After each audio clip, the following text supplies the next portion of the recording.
The well stood at the edge of Edmund's property, where the barley fields met the ancient forest. It was a quiet place, forgotten even by the birds on summer afternoons, and Edmund liked it that way. There, far from the village's watchful eyes, far from the expectations of men who measured worth by the strength of an arm rather than the steadiness of a heart, he could simply be a man drawing water from the earth. On that full moon night, when autumn was already biting the air with its first frozen teeth, Edmund heard something that didn't belong there. A moan. Low, guttural, like the sound a wounded animal makes when it no longer has the strength to scream, but still refuses to die in silence. I will return for you in a He raised his lantern. The flame trembled, and then he saw her. She was leaning against the ancient oak that had guarded the well for generations. A woman who shouldn't exist. Too tall, too broad, her shoulders covered by a mail coat stained with dried blood and mud. Her hair, a blonde so pale it looked silver under the moonlight, was braided in a way Edmund had only seen in nightmares told by travelers. Warrior braids. Braids of the north. A Viking. Edmund felt the bucket slip from his fingers. The sound of wood striking stone echoed through the clearing like thunder. Her eyes opened. Blue. Not the gentle blue of a spring sky, but the brutal blue of ice on the open sea. The blue that drowns ships and swallows hope. Even wounded, even with an arrow still lodged in her left thigh, there was something in that gaze that made Edmund step back. Water, she said. It wasn't a request. It was a statement, as if the universe owed her this simple tribute. Edmund was a farmer. He had 42 winters on his back, hands calloused from the plow, and a heart that his wife Martha always said was too big for such a small world. He had lost 2 sons to fever 3 years ago. He had buried his own father beneath the apple tree in the yard. He knew pain. He knew loss. And he also knew that terrible moment when someone's life hangs by a thread as thin as a decision. He should run. He should alert the village. Father Cedric always preached about the demons of the north, about the pagans who burned churches and stole souls. The right thing, the safe thing, was to turn his back and let the night and the bleeding do their silent work. Edmund picked up the bucket. He didn't know why he did it.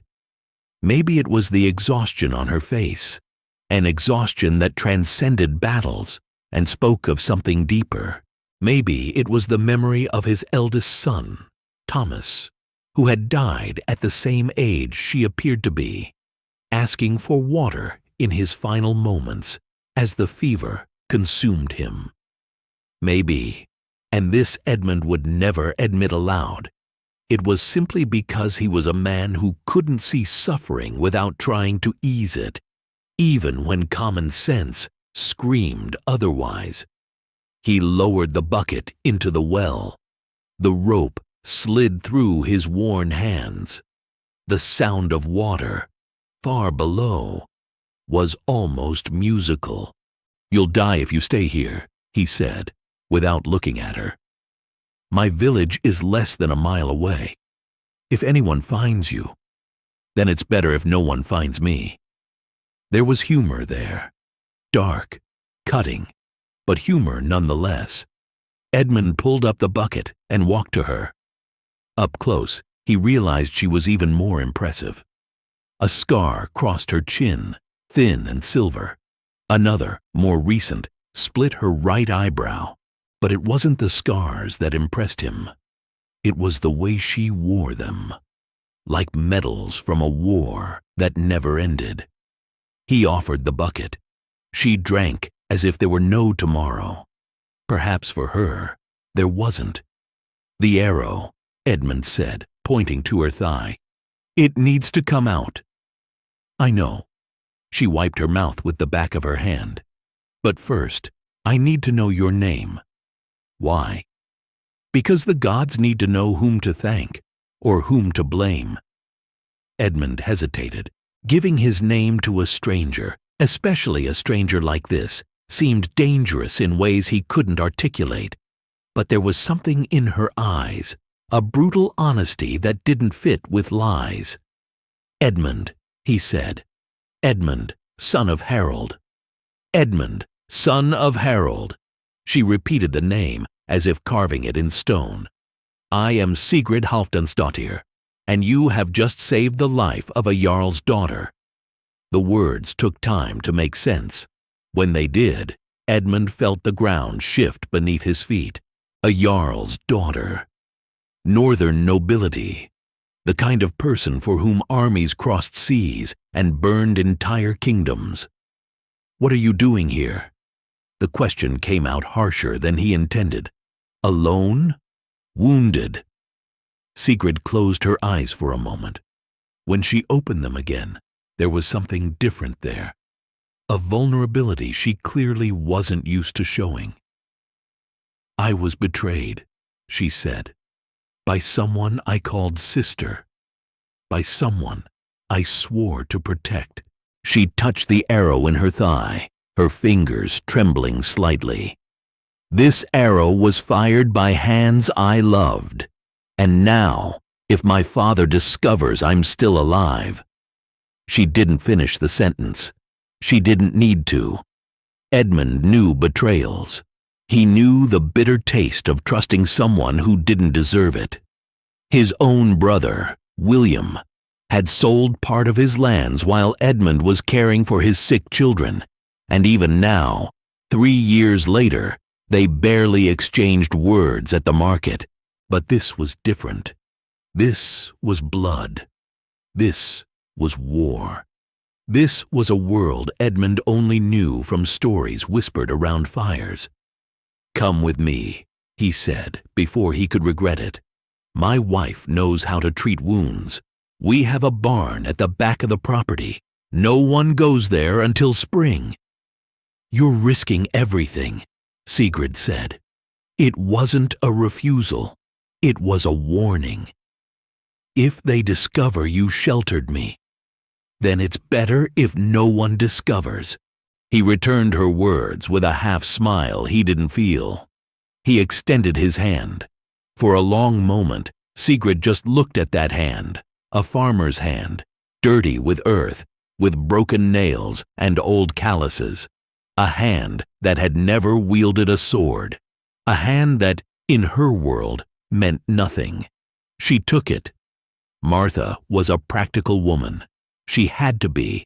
Living with Edmund meant accepting that he would bring home every stray dog, every lost traveler, every lost cause that crossed his path. It was one of his greatest flaws, and, contradictorily, one of the reasons she loved him. But this was too much, even for her. A Viking, Edmund. She kept her voice low, aware that their 14-year-old daughter, Eliza, slept in the next room. You brought a Viking into our home. Into our barn, Edmund corrected, as if that made a difference. They burned Lindisfarne, massacred monks, their animals. She's bleeding, Martha, alone and bleeding. And when the rest of them come looking for her? Martha crossed her arms, her eyes blazing with a fury Edmund knew well. It was the fury of fear, the fury of someone who had already lost too much and couldn't bear to lose more. What happens to our daughter then? What happens to this village? Edmund had no answer for that. He had no answer for anything. All he had was the image of that woman leaning against the oak, asking for water, with eyes that had already accepted death. One night, he said, let me get her out of here before dawn. No one needs to know. Martha studied him for a long moment. 20 years of marriage had taught her to read every line of Edmund's face, every hesitation in his voice. She knew he wasn't lying. She also knew he was terrified. And yet, there he was, choosing the harder path simply because it was right. "You'll worry me to death someday, Edmund, son of Harold. But not today." Martha grabbed her kit of herbs and needles. "Not today," she repeated, and there was almost a smile on her lips. "But only because I also want to see this giantess up close." The arrow came out easier than Edmund expected. Martha was skilled. She had learned from her mother, who had learned from her mother, a lineage of women who knew how to mend bodies and souls with equal competence. Sigrid didn't scream, didn't groan. She just clenched her teeth and gripped the edge of the table so hard the wood creaked in protest. When it was over, there was sweat on her forehead, but her eyes remained clear. "You have gentle hands," she said to Martha, "for someone who clearly wishes me dead." Martha tied the bandage with a knot perhaps tighter than necessary. "I don't wish anyone dead. I wish to see my family safe." Understandable. Sigrid tried to stand, stumbled, accepted Edmund's help with a reluctance that seemed almost painful. "You saved me. That is a debt my people take seriously." "We don't want debts," Martha said. "We want you gone before the sun rises." "I intend to do exactly that." But the sun rose before Sigrid could keep her promise, and with it came the ships. Edmund was feeding the chickens when he heard the screams. At first, they seemed distant, the kind of commotion that sometimes happened when someone found a wolf nearby or when a drunkard's fight escalated beyond reason.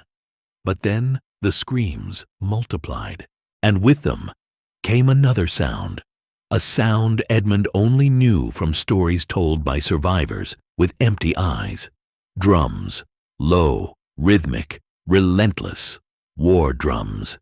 He ran to the hill that separated his property from the rest of the village. What he saw there froze the blood in his veins. In the bay, where yesterday there had been only gray water and fishing boats, now there were drakkars. Dozens of them, their red and black striped sails hung like banners of death, and on the prows carved dragon heads seemed to roar at the sky. And marching toward the village, in perfect formation, were warriors. Edmund couldn't count. He'd never been good with large numbers. But there were many. Too many. A tide of iron and fury that the small village of Thornwick could never face. 300, said a voice behind him. Edmund turned. Sigrid was there, leaning on a pitchfork she'd found in the barn, her face pale but determined.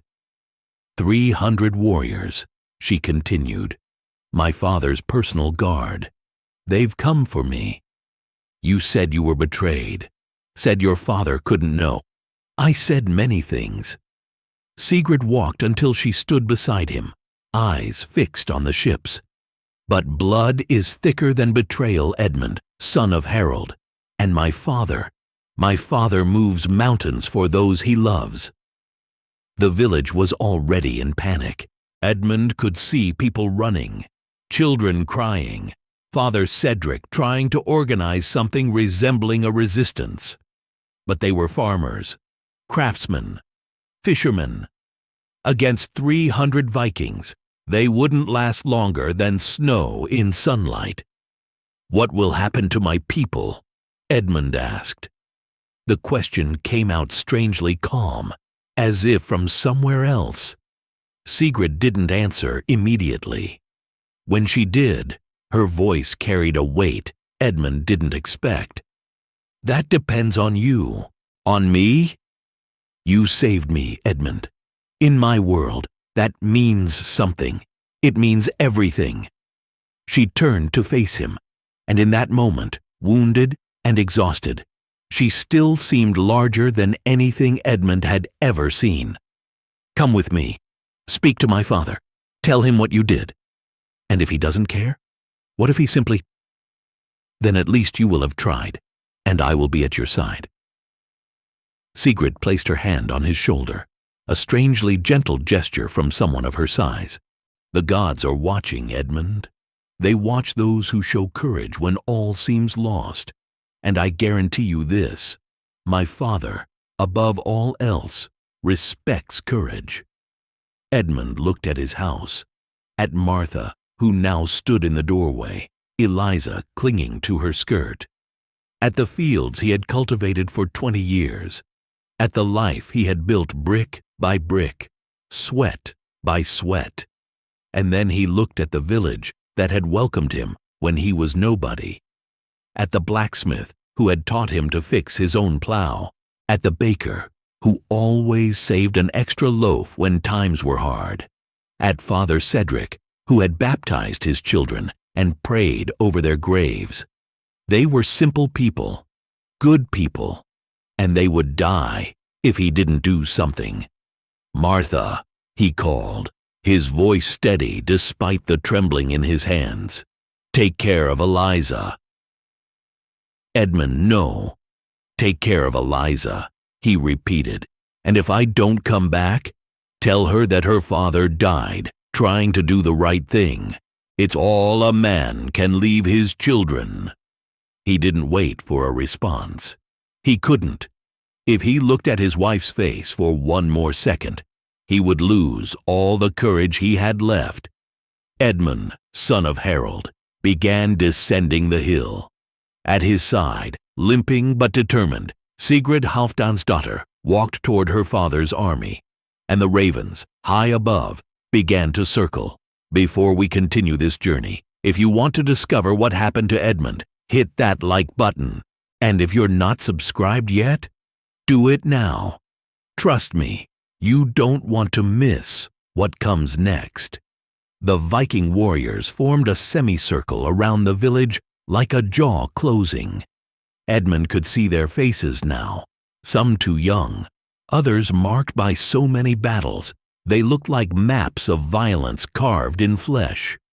All wore the same expression, the terrible calm of predators who know their prey has nowhere to run. At the center of the formation stood a man who needed no introduction. He was what Sigrid would be if she were older, crueler, and had not a drop of softness in her blood.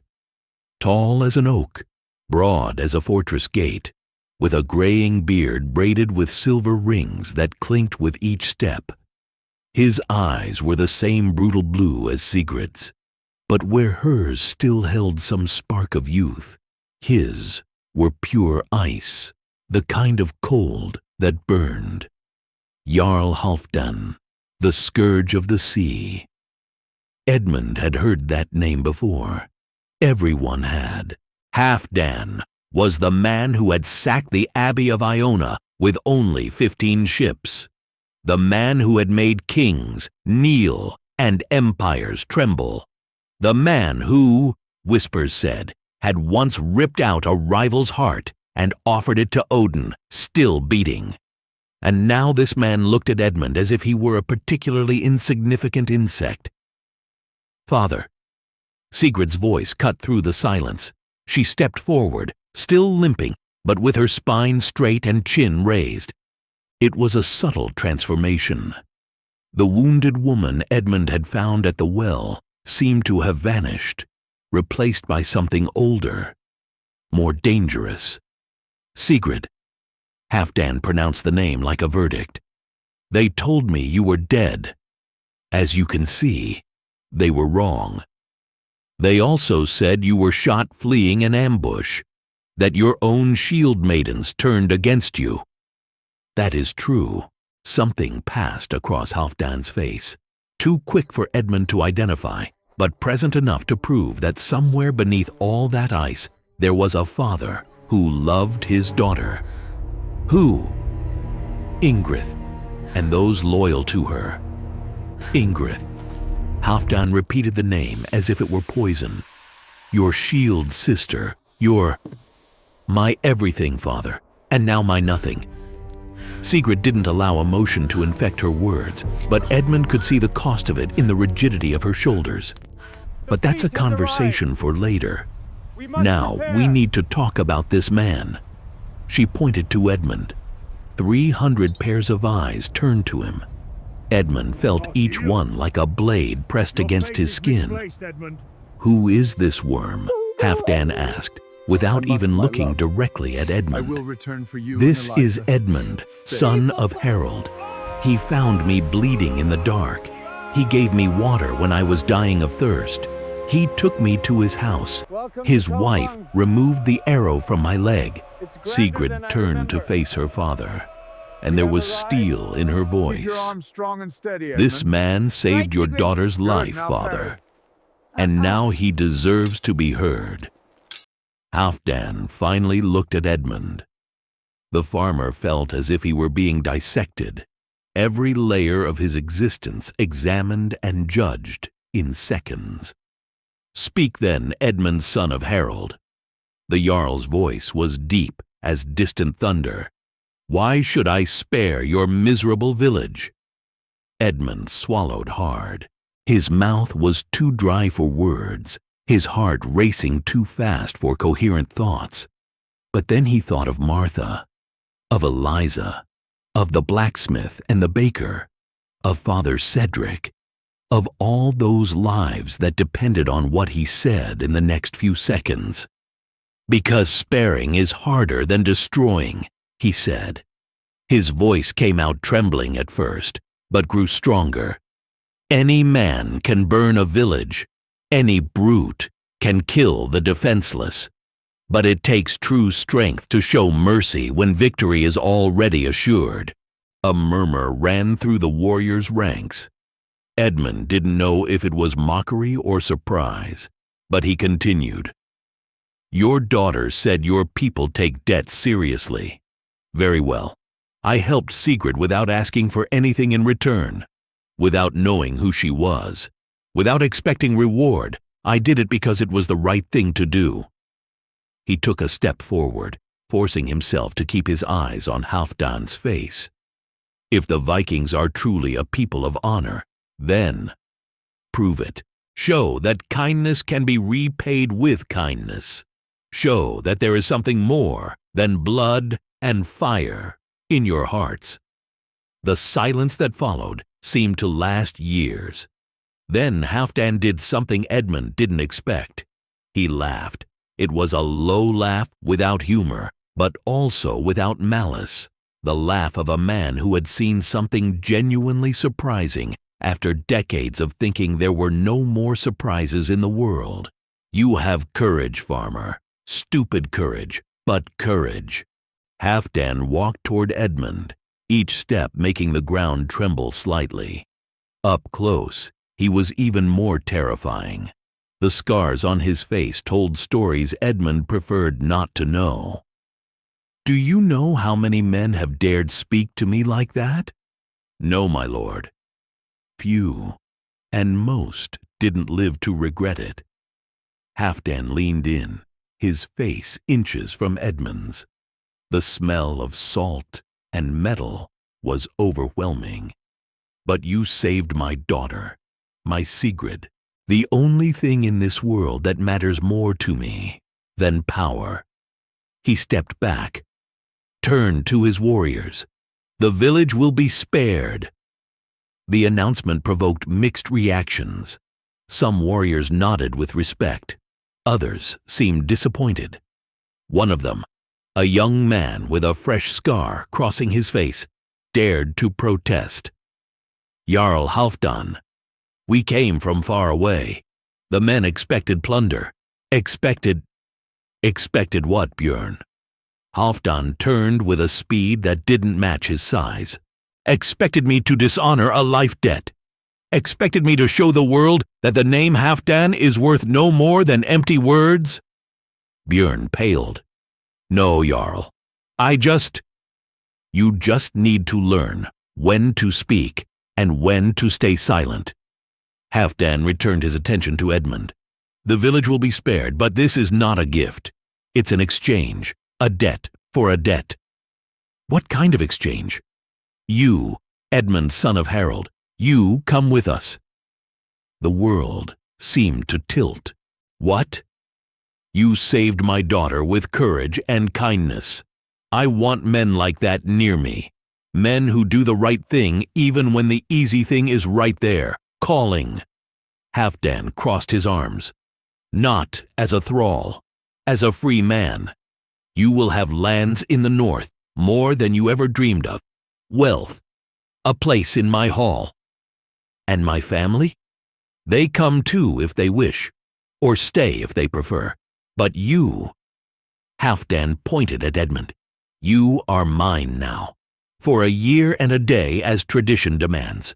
After that, you're free to go or stay."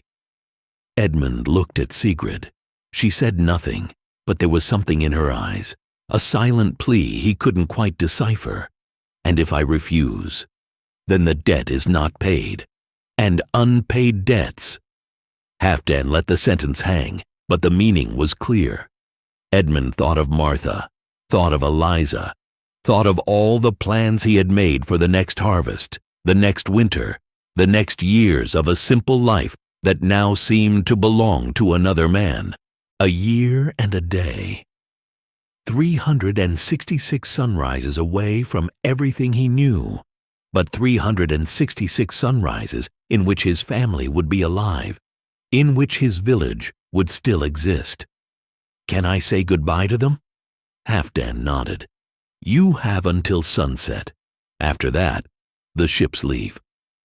The walk back home was the longest of Edmund's life. Each step seemed to weigh tons. Each breath cost immense effort. He didn't know how he would explain this to Martha. He didn't know if there were enough words in any language for it. She was at the door when he arrived, Eliza at her side, eyes red with tears that hadn't yet fallen. They already knew, of course they knew. In a small village, news traveled faster than the wind. "Edmund," Martha began, "they spared the village, everyone.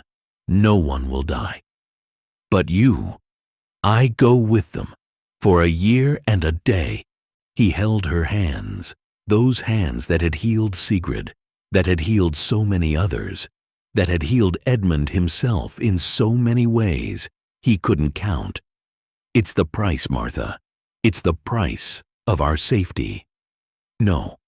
She shook her head, tears finally falling. "No, Edmund.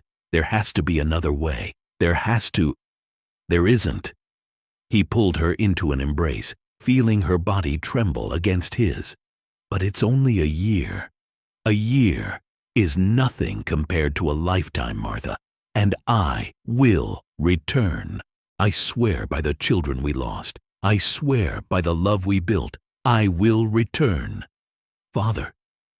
Eliza's voice was small, frightened. Edmund knelt to be at her height. His girl, his last child, so much like her mother, but with her grandfather's eyes, eyes that always saw more than they should. "I need to go away for a while, my love. I'm going to help some people in the north." "The Vikings?" The fear in her voice was palpable. "Yes. But they're not all bad, Eliza. Just as not all of us are good." He touched her face, memorizing every detail. "You take care of your mother while I'm gone, all right? You're strong, stronger than you know. What if you don't come back?" The question cut deeper than any blade. Edmund forced a smile he didn't feel. "Then you remember me.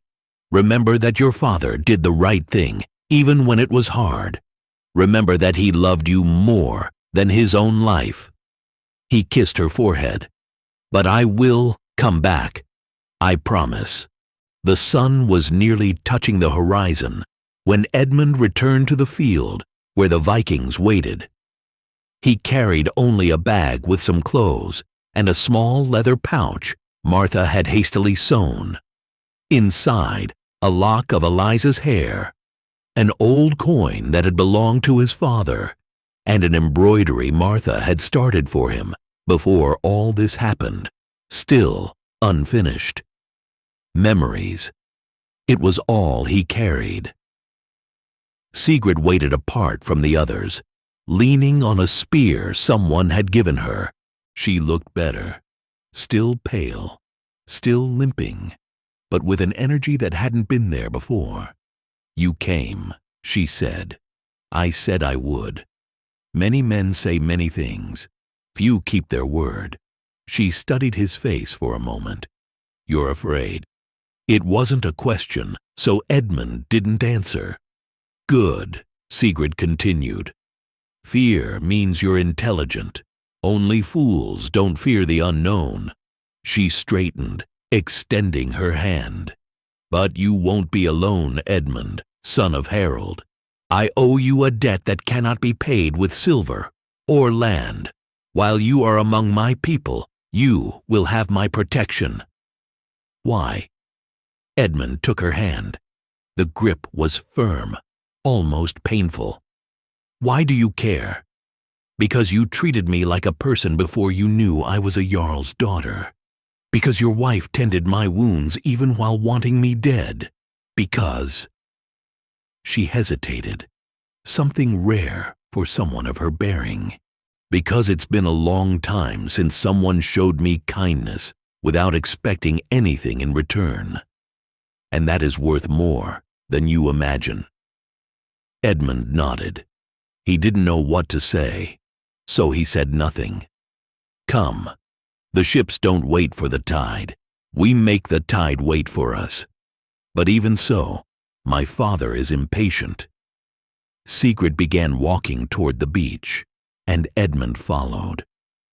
When he looked back one last time, he saw Martha and Eliza on the hill, silhouettes against the reddened sky of dusk. He raised his hand in farewell. They raised theirs. And then Edmund, son of Harold, boarded the drakkar that would take him far from everything he knew. The ravens continued circling. The sea was vaster than Edmund had ever imagined. He had seen the ocean before, of course.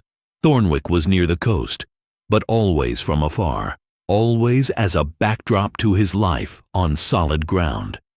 Now, surrounded by water in every direction, he finally understood why the Vikings called it home. It was terrible, and it was magnificent. Halfdan's ship, called Wave's Vengeance, according to Sigrid, was the largest in the fleet. 40 oars on each side, a red and black striped sail that seemed to swallow the wind, and a prow carved with a dragon's head so detailed that Edmund swore he saw its eyes move in certain lights. The other men avoided him, mostly. Not with open hostility, but with that cautious distrust that strangers always awaken in closed groups. Edmund was an intruder, a foreigner, a farmer on a ship of warriors. He understood. If the positions were reversed, he would probably do the same.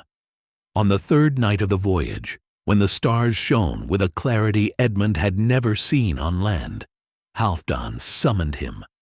The jarl was at the ship's stern, watching the trail of foam the Vengeance left behind. Up close and in the starlight, he seemed almost human, an old, tired man, not the monster of legends. "Sit, farmer." Edmund obeyed, settling on a barrel someone had placed there. "Do you know why I brought you?" Halfdan asked, still not looking at him. "Because of Sigrid." Yes and no. The jarl finally turned, his icy eyes reflecting the stars. "You saved my daughter, that's true. And for that, you have my gratitude. A rare thing, believe me. But I could have repaid that debt in other ways. Gold, land, a promise of protection for your village." "Then why didn't you?" "Because I saw something in you, Edmund, son of Harold. Something that reminded me of a man I knew long ago." Halfdan sat on an opposite barrel, the wood creaking under his weight. My own father. Edmund blinked, surprised. He was also a farmer, you know. Before he was a warrior, before he was a jarl, he cultivated barley on a piece of land so small it could barely feed a family. A ghost of a smile crossed Halfdan's face, but he had something no sword can give. A heart that didn't know what cowardice was. What happened to him? He died, as all die, but he died on his feet, fighting for something greater than himself. Halfdan removed something from his neck, a small wooden amulet worn by time. This was his. He said it was made from the first plow he ever owned, that it reminded him where he came from, no matter where he went. He offered the amulet to Edmund. "I can't accept this," Edmund said. "It's a family relic. It's a reminder." Halfdan pressed the amulet into Edmund's hand. "A reminder that great men are not born great. They are made by fire, by iron, by the choices they make when no one is watching." He stood, imposing again. "You have potential, Edmund, more than you know, and I intend to discover exactly how much. And if I don't measure up?" Halfdan laughed, that same low laugh from before, without humor, but also without threat. "Then you die, as we all die, but at least you die trying to be more than you were." He began to walk away, then stopped. "Oh, and farmer, tomorrow your training begins. Sigrid insisted on supervising you personally." Edmund swallowed hard. "Training? You didn't expect to spend a year among Vikings without learning to wield a sword, did you?" Halfdan disappeared into the ship's shadows, leaving Edmund alone with the stars and the infinite sea. He looked at the amulet in his hand. The wood was smooth, polished by decades of use. In the dim light, he could see the outlines of what it had once been, a miniature plow, the symbol of a life Halfdan had left behind long ago. Edmund closed his fingers around it. Tomorrow, a new chapter would begin, and he would face it as he had faced everything until now, not because he was brave, but because there was no other choice. And sometimes, he thought, as the ship cut through the dark waves, not choosing is the only true cowardice. The North was different from everything Edmund knew. When the Drakers finally anchored in the Bay of Kaupang, the merchant city that served as the seat of Halfdan's power, Edmund stood at the ship's prow for long minutes, simply staring. The mountains rose like sleeping giants, their peaks white with snow even in late autumn. The forests were denser, darker, as if guarding secrets no man dared uncover.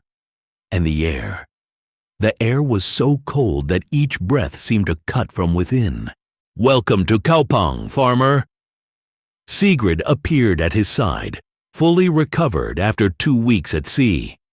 She moved now with the predatory grace Edmund suspected was her natural state, no trace of the wounded woman he had found at the well. "It's different," he managed to say. Different is one way to put it.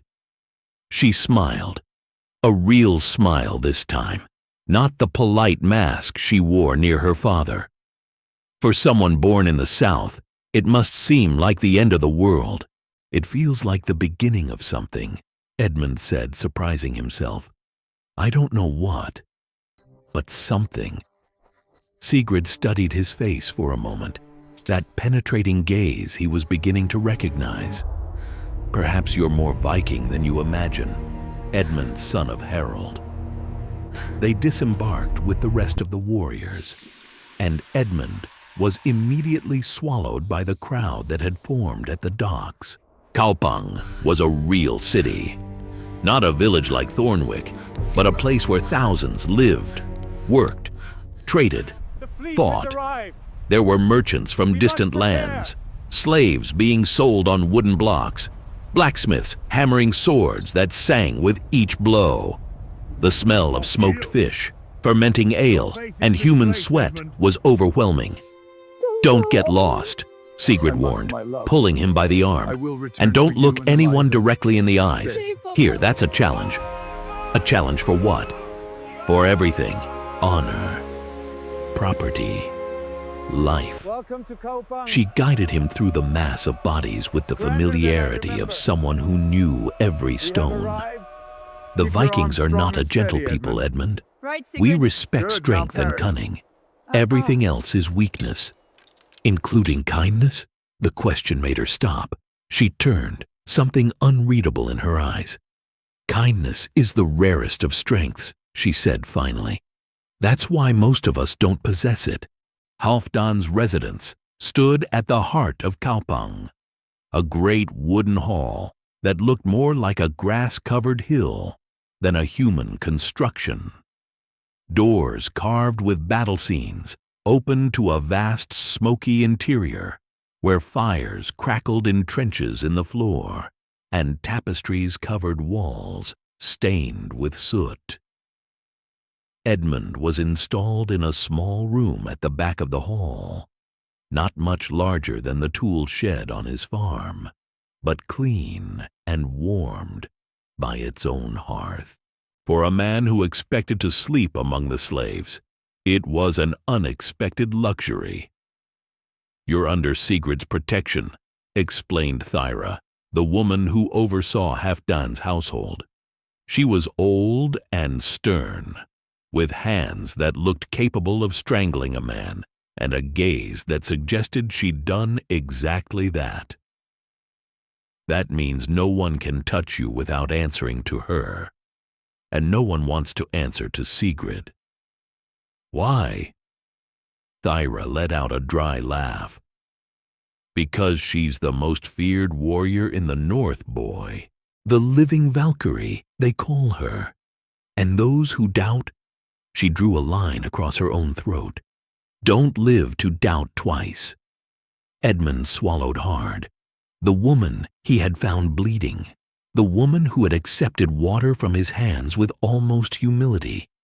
Was this what she truly was? A living legend? "Go sleep." Thyra dismissed him. "Tomorrow your training begins, and you'll need all the strength you can get." The training, as Edmund would soon discover, was less about learning to fight and more about learning to survive. Sigrid woke him before dawn, literally throwing ice-cold water in his face. "Get up," she ordered. "The sun doesn't wait for the lazy, and neither do I." "It's still dark." "In the north, darkness is half the year. If you waited for the sun, you'd never do anything." She threw a fur coat on top of him. "Get dressed. Meet me in the courtyard in 50 breaths." Edmund obeyed, more from fear than discipline. When he reached the courtyard, a wide space surrounded by wooden fences, where straw dummies hung from posts, Sigrid was already waiting, holding 2 practice swords made of heavy wood. "Catch," she said, tossing one to him. Edmund caught it clumsily, almost dropping it. The sword was heavier than it looked, its balance completely strange to hands accustomed to scythes and hoes. "Hold it like this." Sigrid adjusted his fingers with a patience he didn't expect. Firm, but not tense. A sword should be an extension of your arm, not dead weight you drag around. "I've never used a sword in my life. That's obvious." She stepped back, assuming a fighting stance. "Now try to hit me." What followed was the most complete humiliation of Edmund's life. Every strike he attempted, Sigrid deflected with almost lazy ease. Every time he advanced, she made him trip over his own feet. In less than 5 minutes, he was on the ground, gasping, with at least 3 bruises forming in places he didn't know could get bruises. "Terrible," Sigrid declared, looking down at him. "Absolutely terrible." I said I'd never used, and I heard you, but I expected at least basic survival instinct. She extended her hand to help him up.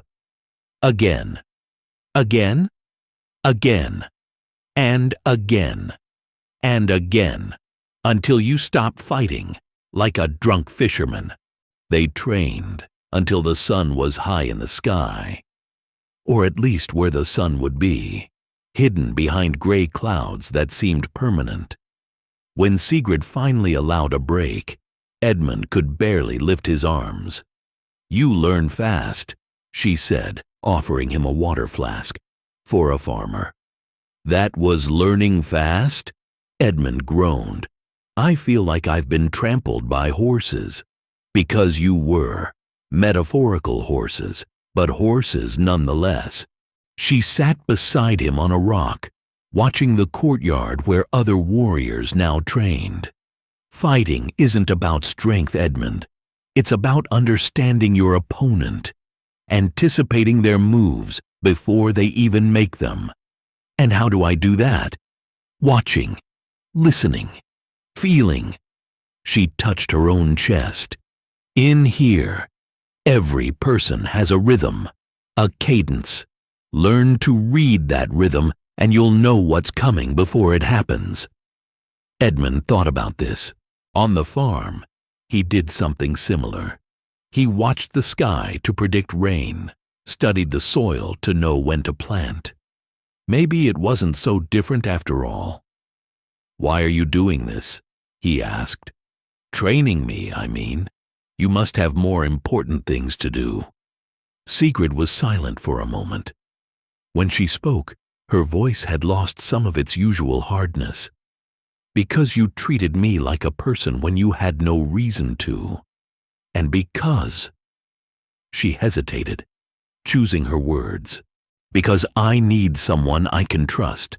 Someone who wants nothing from me except for me to be who I am." "The betrayal," Edmund said, remembering what she had told him. "Ingrid. Not just her." Sigrid looked at the great hall, where Halfdan's banner fluttered in the wind. "My father is a great man, Edmund. A great leader. But he's also a man surrounded by snakes who smile while sharpening their fangs. And I—" She let out a bitter laugh. "I was so busy proving my worth in battle that I didn't see the blades turning against me." "What will you do?" "Find out who else was involved. Clean out the poison before it spreads." She stood, extending her hand to Edmund. "And you're going to help me." "Me? How?" "By being what you are, a foreigner with no connections, no old loyalties, no hidden motives." She pulled him to his feet. "No one will suspect an English farmer, and that's exactly what we need." Edmund felt the weight of what she was asking settle on his shoulders. It wasn't just training. It wasn't just survival. She wanted him to be her eyes and ears in a world of intrigue he barely understood. "And if I refuse?" "Then you spend the year doing manual labor and go home when the deadline is up." Sigrid met his eyes, unblinking. "But you're not going to refuse, are you?" Edmund thought of Martha, of Eliza, of everything he had left behind. And then he thought of Sigrid, alone in a sea of enemies, asking for help the only way she knew how, not as an order, but as an almost plea. "No," he said, "I'm not." Sigrid smiled, not the predatory smile she used in public, nor the polite smile reserved for strangers. Something rarer, something genuine. "Then let's go, farmer. We have a lot of work ahead." The following weeks were a whirlwind of training, observation, and learning. Edmund woke before dawn and trained until his muscles screamed.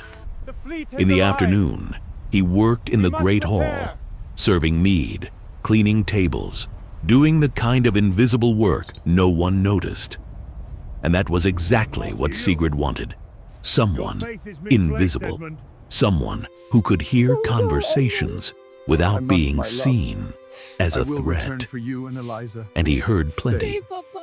The North, he discovered, was a place of whispers. Behind the facade of honor and courage, there were undercurrents of ambition, resentment, and conspiracy that would make any southern court seem innocent by comparison. There were factions among Halfdan's warriors, those loyal to the old guard who wanted to continue the southern raids, and the younger ones who saw trade and territorial expansion as a more profitable future. There were rival jarls who envied Halfdan's power, waiting for any sign of weakness to strike, and there were, some whispered after many cups of mead, those who believed a woman, even a warrior like Sigrid, should never inherit her father's mantle. Ingrid was just the visible face, Edmund reported to Sigrid on one of the rare nights they could speak in private. There are others, a group that meets at the docks after midnight. They speak of what comes after Halfdan. Who leads them? I couldn't see, but one of them mentioned a name, Jarl Thorstein. Sigrid stiffened. Thorstein, my uncle by marriage. You know him? I do. There was ice in her voice. He wanted to marry my mother before my father did. He lost, and he never forgave either of them. Edmund absorbed the information. The web of intrigue was even more complex than he had imagined. Generations of resentments woven into a trap that now threatened to close around Sigrid and everyone she loved. What do we do? For now, nothing. We need proof. Whispers aren't enough to accuse a jarl before the thing. Sigrid walked to the window, watching the darkness outside. But thank you, Edmund. You're doing more than I could ask. You didn't ask, I offered. Even so, she turned to face him, and there was something in her eyes. Gratitude mixed with something more, something Edmund couldn't name. You're a good man, Edmund, son of Harold. Better than this place deserves. I'm just a farmer trying to survive. No, you're more than that. You just don't know it yet. She approached, briefly touching his arm. One day you'll know, and on that day, I hope to be there to see it. She left before Edmund could respond, leaving him alone with the crackling fire and thoughts that refused to settle. Outside, the first snow of winter was beginning to fall, and with it, the winds of change. The winter solstice arrived with a storm that lasted 3 days. Edmund, who had thought he knew cold, discovered he knew nothing. The cold of the north was a living creature, penetrating every crack, biting exposed skin with invisible teeth, turning the simple task of breathing into an exercise in endurance. But with the solstice also came Yule, the most important feast of the Norse calendar. Halfdan's great hall was transformed into a celebration of light amid the darkness. Enormous bonfires roared in the trenches, candles in every corner, pine garlands hanging from the rafters. The smell of roasted meat, warm mead, and imported spices filled the air, so thick it could almost be chewed. Tonight is sacred, Sigrid explained, as she helped Edmund dress in appropriate clothes for the occasion. A red wool cloak she had borrowed from somewhere unspecified. It's when we thank the gods for the year that has passed and ask for blessings for the one to come. Which gods? All of them. Odin for wisdom, Thor for protection, Freya for love and war, She adjusted the cloak on his shoulders, her hands surprisingly gentle. But above all, we honor our ancestors, those who came before and paved the way. And the Christians among you? Sigrid laughed. Christians celebrate their own sacred birth at this time, don't they? The North knows that all beliefs seek the same thing, light in darkness. We don't judge how others find theirs. Edmund thought about his own faith, the faith Father Cedric preached, of one jealous God. Here, the gods were multiple and capricious, but also strangely more human. They failed, loved, erred. Perhaps, Edmund thought, that made them easier to understand. The feast lasted all night. There were monumental banquets, with whole boars turning on spits, and smoked salmon piled in mountains. There was mead in quantities that would make any English village swim for a week. There were songs, some so beautiful Edmund felt tears in his eyes, others so obscene he blushed to his ears, and there were stories. When the night was at its peak, Halfdan rose from his throne and called for silence. The great hall, which seconds ago vibrated with noise, fell instantly quiet. On this sacred night, the jarl began, his deep voice echoing in the rafters. We honor those who brought us here, but we also look forward to what comes. He extended his hand, and Sigrid stood to join him. My daughter survived betrayal. She survived because the gods protected her, and because a stranger showed kindness when he didn't have to. All eyes turned to Edmund. He wanted to disappear into the floor. Edmund, son of Harold, come. There was no way to refuse. On trembling legs, Edmund crossed the hall until he stood before Halfdan. The jarl was even more imposing up close, illuminated by fire, a mountain of a man who could crush him with one hand. You saved my daughter, Halfdan said, and in recent months you have served with honor, without complaining, without asking for anything in return. He removed something from his belt, a silver bracelet, heavy and worked with intricate runes. This is Halfdan's bracelet, given only to those who have proven their worth beyond any doubt. Edmund felt the cold metal slide onto his wrist. It weighed more than it seemed, not physically, but in meaning.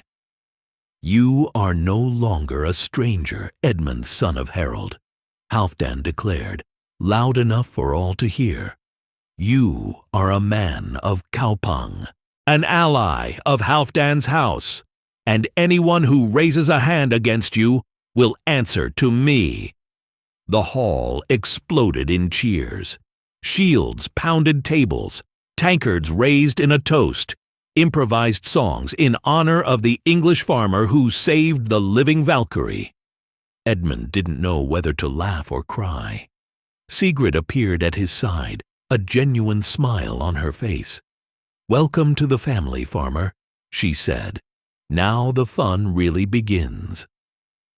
And outside, beyond the walls of the great hall, Odin's ravens watched. Fate was moving. Winter in the north was a prison of ice. The days shrank until they became mere suggestions of light between long hours of darkness. The sun, when it appeared, crawled along the horizon like a wounded animal, painting everything in shades of gray and gold before disappearing again. Edmund, who had spent his entire life measuring time by planting seasons, discovered that here time was measured in survival. Each day was a victory against the cold that tried to claim all living things. But he was learning. Slowly, painfully, he was learning. Your stance has improved, Sigrid observed during one of the morning training sessions. The courtyard was covered in hardened snow, turning each step into a negotiation with gravity. You still fight like someone who'd rather be anywhere else, but at least now you don't look like you're going to faint with every lunge." What a generous compliment. I'm known for my generosity. She spun the practice sword in a fluid arc, forcing Edmund to block. He managed, barely, but he managed. See, 3 months ago that blow would have taken your head off. Metaphorically. With this sword, yes, with a real one. She let the sentence hang, a half-smile playing on her lips. Edmund had to admit, even if only to himself, that something was changing in him. The hands that once only knew plows and scythes now closed naturally around a sword's hilt. The muscles that once served only for farm work had reorganized, hardened. He was still a farmer. He always would be. But now he was a farmer who could defend himself. "Enough for today," Sigrid declared, putting away her weapon. "There's a meeting in the Great Hall. My father has summoned all the jarls of the region." Why? The spring raids. Every year, the leaders meet to decide targets, divide resources, form alliances. She began walking toward the hall, and Edmund followed. But this year is different. How different? There are rumors that the southern kingdoms are uniting, forming coordinated defenses against us. If that's true. Sigrid didn't finish the sentence, but she didn't need to. If the southern kingdoms learned to cooperate, Viking raids would become much more costly. The Great Hall had been transformed. Where there were normally banquet tables, now there was only a large empty center with seats arranged in a circle. Jarls from across the region already occupied their places, men and some women of fierce appearance, covered in furs and jewels, each surrounded by their own warriors. Edmund positioned himself in a discreet corner, as he always did on these occasions.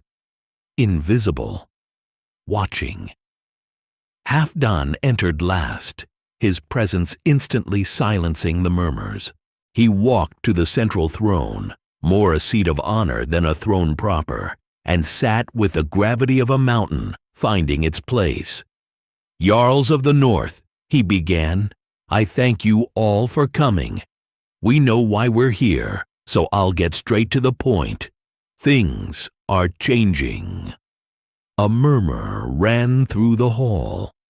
"Our spies confirm what many suspected. The kingdoms of Britain are talking.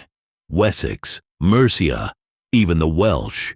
They're building fortresses on the rivers we use to penetrate their lands. They're training warriors specifically to face us.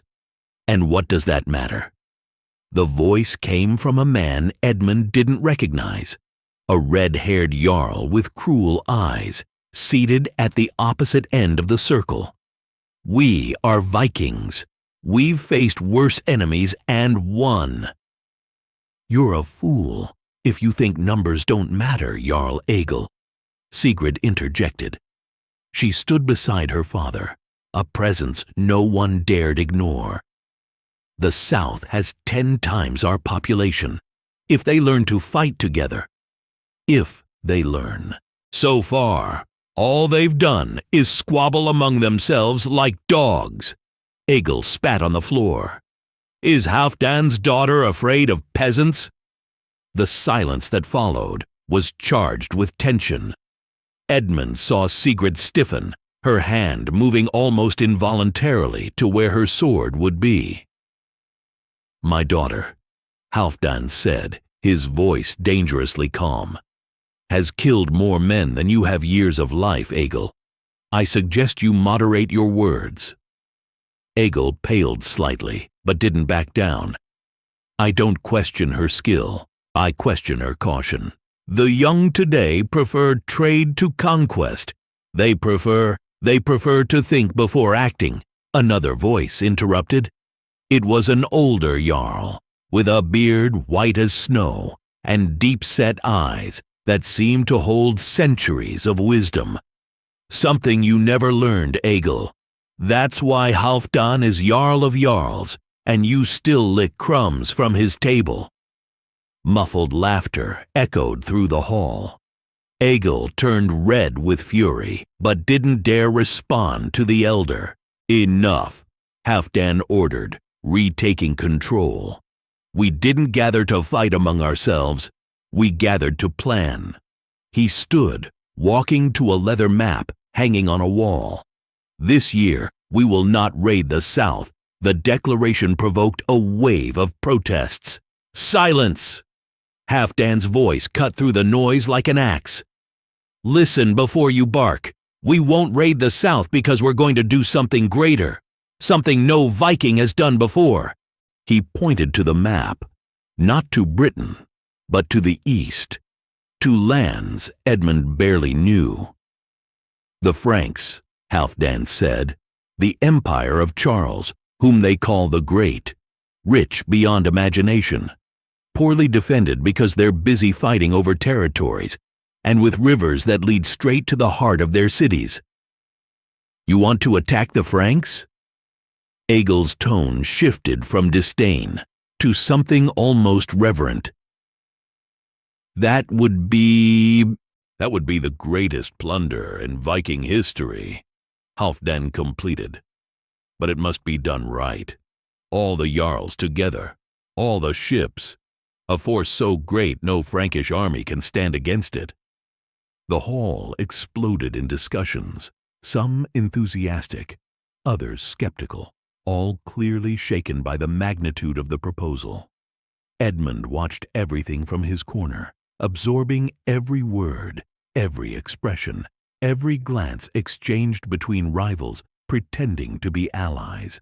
And then his eyes found something that made his blood run cold. At the back of the hall, almost invisible in the shadows, stood a man he hadn't noticed before. Older, gray-haired, a scar crossing his face from the corner of his eye to his chin. He didn't participate in the discussions, didn't gesture, didn't laugh. He just watched, and for a brief moment their eyes met. The man smiled, a thin, calculated smile that didn't reach his eyes. Then he vanished into the shadows, as if he had never existed. That night, Edmund sought out Sigrid in her chambers. She was alone, studying maps spread across an oak table, a solitary candle casting dancing shadows on the walls. "Edmund?" She looked up, surprised. "Did something happen?" At the meeting, there was a man in the back, older, scar on his face. He was watching everything, but didn't participate in anything. Sigrid frowned. "Describe the scar."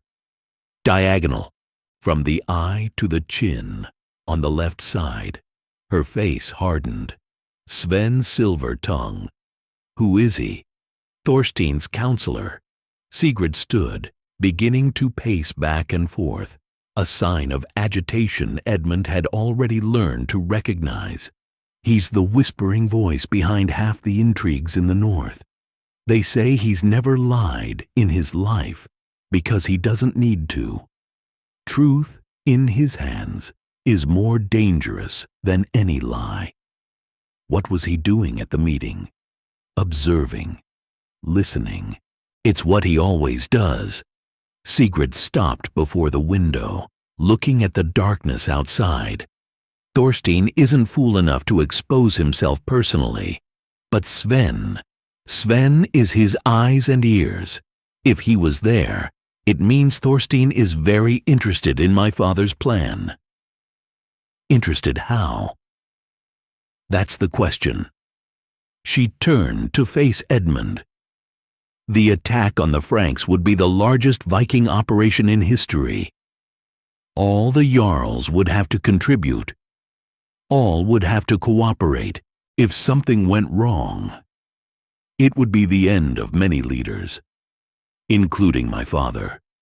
Sigrid returned to the table, pointing at the map. Think about it. All the ships far from home. All the warriors in foreign land.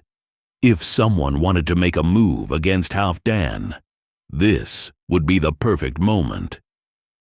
Edmund absorbed the implications. It was diabolical in its simplicity. Let Halfdan weaken himself in enemy territory, then strike when he was vulnerable. "We need proof," he said. "Something concrete."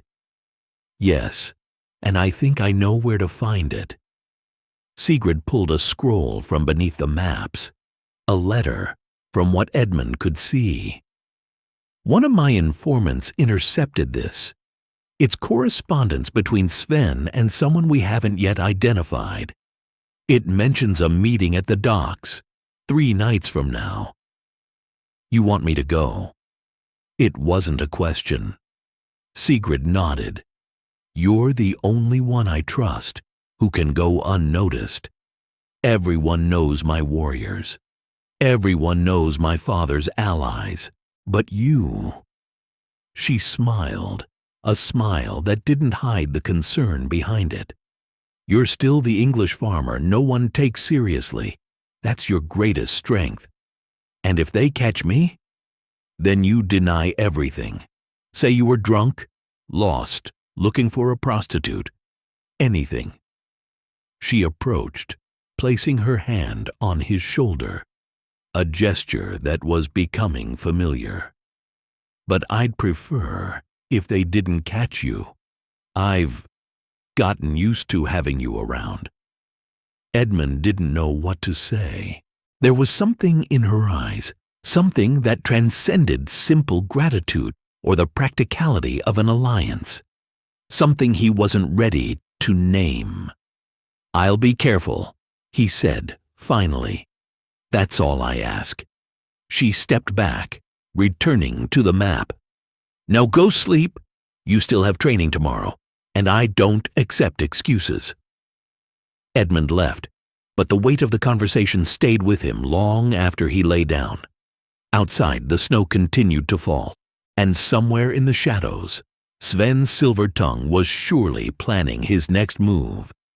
The next 3 days passed in a mixture of routine and tension. Edmund trained, observed, collected fragments of conversations that might or might not be important.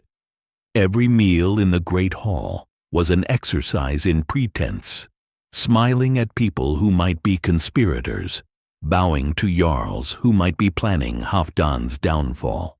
On the 3rd night, when the moon was obscured by clouds and the city slept under a blanket of fresh snow, Edmund slipped away to the docks. Kaupang at night was a different place. By day, it was a vibrant city of commerce and movement. At night, it became a labyrinth of shadows and dangers where every alley could hide a thief, and every tavern was the stage for dealings that daylight should never see. Edmund moved in silence, keeping to the shadows as Sigrid had taught him, the sword at his belt. A real one now, a gift from Sigrid herself, was cold comfort against his thigh. The docks were a tangle of warehouses, anchored boats, and piles of merchandise covered with tarps. The smell of fish, tar, and sea salt was overwhelming, even in the cold that froze the air. He found a hiding spot between 2 barrels of beer and waited. He didn't have to wait long. Voices emerged from the darkness, low, cautious, clearly belonging to people who didn't want to be heard. Edmund shrank further into his hiding spot, barely daring to breathe. "It's confirmed, then?" The first voice was rough, male, with an accent Edmund didn't recognize. "The jarl will leave with the fleet in 2 months. He'll take 2/3 of his warriors." The second voice was softer, more cultivated. "When he's far enough away, we make our move." "And the daughter?" "Sigrid will be handled. I already have someone to take care of it." Edmund felt his blood freeze in his veins. They were talking about murder. The murder of Halfdan and Sigrid. And what about the foreigner? The Englishman she keeps around? A minor annoyance. Could actually be useful. If something happens to Sigrid while he's nearby, it'll be easy to blame him. A foreigner assassinating the jarl's daughter. The people will demand blood and will have a convenient culprit. The third voice, which had remained silent until then, finally spoke. And Edmund recognized it immediately. Everything is arranged then. It was Sven Silver-Tongue, his voice as smooth as poison, diluted in honey. Thorstein will be pleased, and when it's all over, the North will have a new leader. And you, Sven, what do you gain from this? What I've always wanted. The chance to see men better than me finally get what they deserve. The voices began to move away, and Edmund realized his only chance to identify the conspirators was escaping. Carefully, as silently as he could, he moved to get a better angle. He saw 3 figures disappearing down a side street. He recognized Sven by his silhouette. The other 2, his foot found a loose piece of wood. The sound, though small, echoed in the quiet of night like thunder. The figures stopped. One of them turned. Who's there? Edmund didn't think. He ran. Behind him, he heard shouts, heavy footsteps in the snow, the unmistakable sound of swords being drawn. His lungs burned with the frozen air. His legs protested the effort, but he kept running. He turned left, then right, entering a labyrinth of alleys he barely knew. The advantage was that his pursuers didn't know his route either. The disadvantage was that he could easily get lost. An arrow whizzed past his ear, embedding itself in a wooden wall. He dove into a narrow alley, squeezing between 2 buildings so close there was barely room to breathe. The footsteps continued, past him, faded in the distance. Edmund waited. 1 minute. 2. 5. Silence. Slowly, painfully, he crawled out of his hiding spot. His mind spun with what he had discovered. Not just a conspiracy, but a complete plan for assassination and seizure of power. And he, Edmund, son of Harold, a simple farmer, had become a piece on this deadly board. He needed to get to Sigrid, needed to tell her what he knew. But when he emerged from the alley, he found not the empty street he expected, but a figure waiting for him. Sven Silver-Tongue smiled that calculated way Edmund had already seen once. "Hello, farmer," he said. "It seems we have much to discuss." The blade at Edmund's throat was thin as silk and cold as the winter surrounding them. Sven didn't hold it. That would be too vulgar for someone of his caliber. But the man who held it obeyed every subtle movement of the counselor's fingers. "You're persistent," Sven observed, circling Edmund like a wolf assessing wounded prey. "That's rare in foreigners. Usually you learn quickly when not to meddle. Let me go." Edmund's voice came out steadier than he felt. "Sigrid will notice my absence. And when she finds out..." "When she finds out what? That a drunk farmer got lost at the docks and found trouble?" Sven laughed, a soft sound that didn't fit the situation. "It happens every night. Bodies turn up with the morning tides all the time. It's the nature of a city like Kaupang. You're making a mistake." "Perhaps." Sven stopped before him, his eyes studying Edmund with almost scientific interest. "But I don't think I am. You see, Edmund, son of Harold, you're exactly what I suspected from the first moment I heard about you. A man too honest for his own good. Is that a flaw?" "In this world, certainly. Honesty is a luxury only the powerful can afford, and even they. Rarely." Sven made a subtle gesture, and the blade's pressure lessened slightly. But it's also an advantage. In certain contexts, honest men are predictable, reliable, useful. Edmund felt a shift in the air. Sven wasn't there to kill him, at least not yet. There was another purpose in this conversation. What do you want? Straight to the point. I admire that. Sven clasped his hands behind his back, assuming the posture of a teacher before a promising student.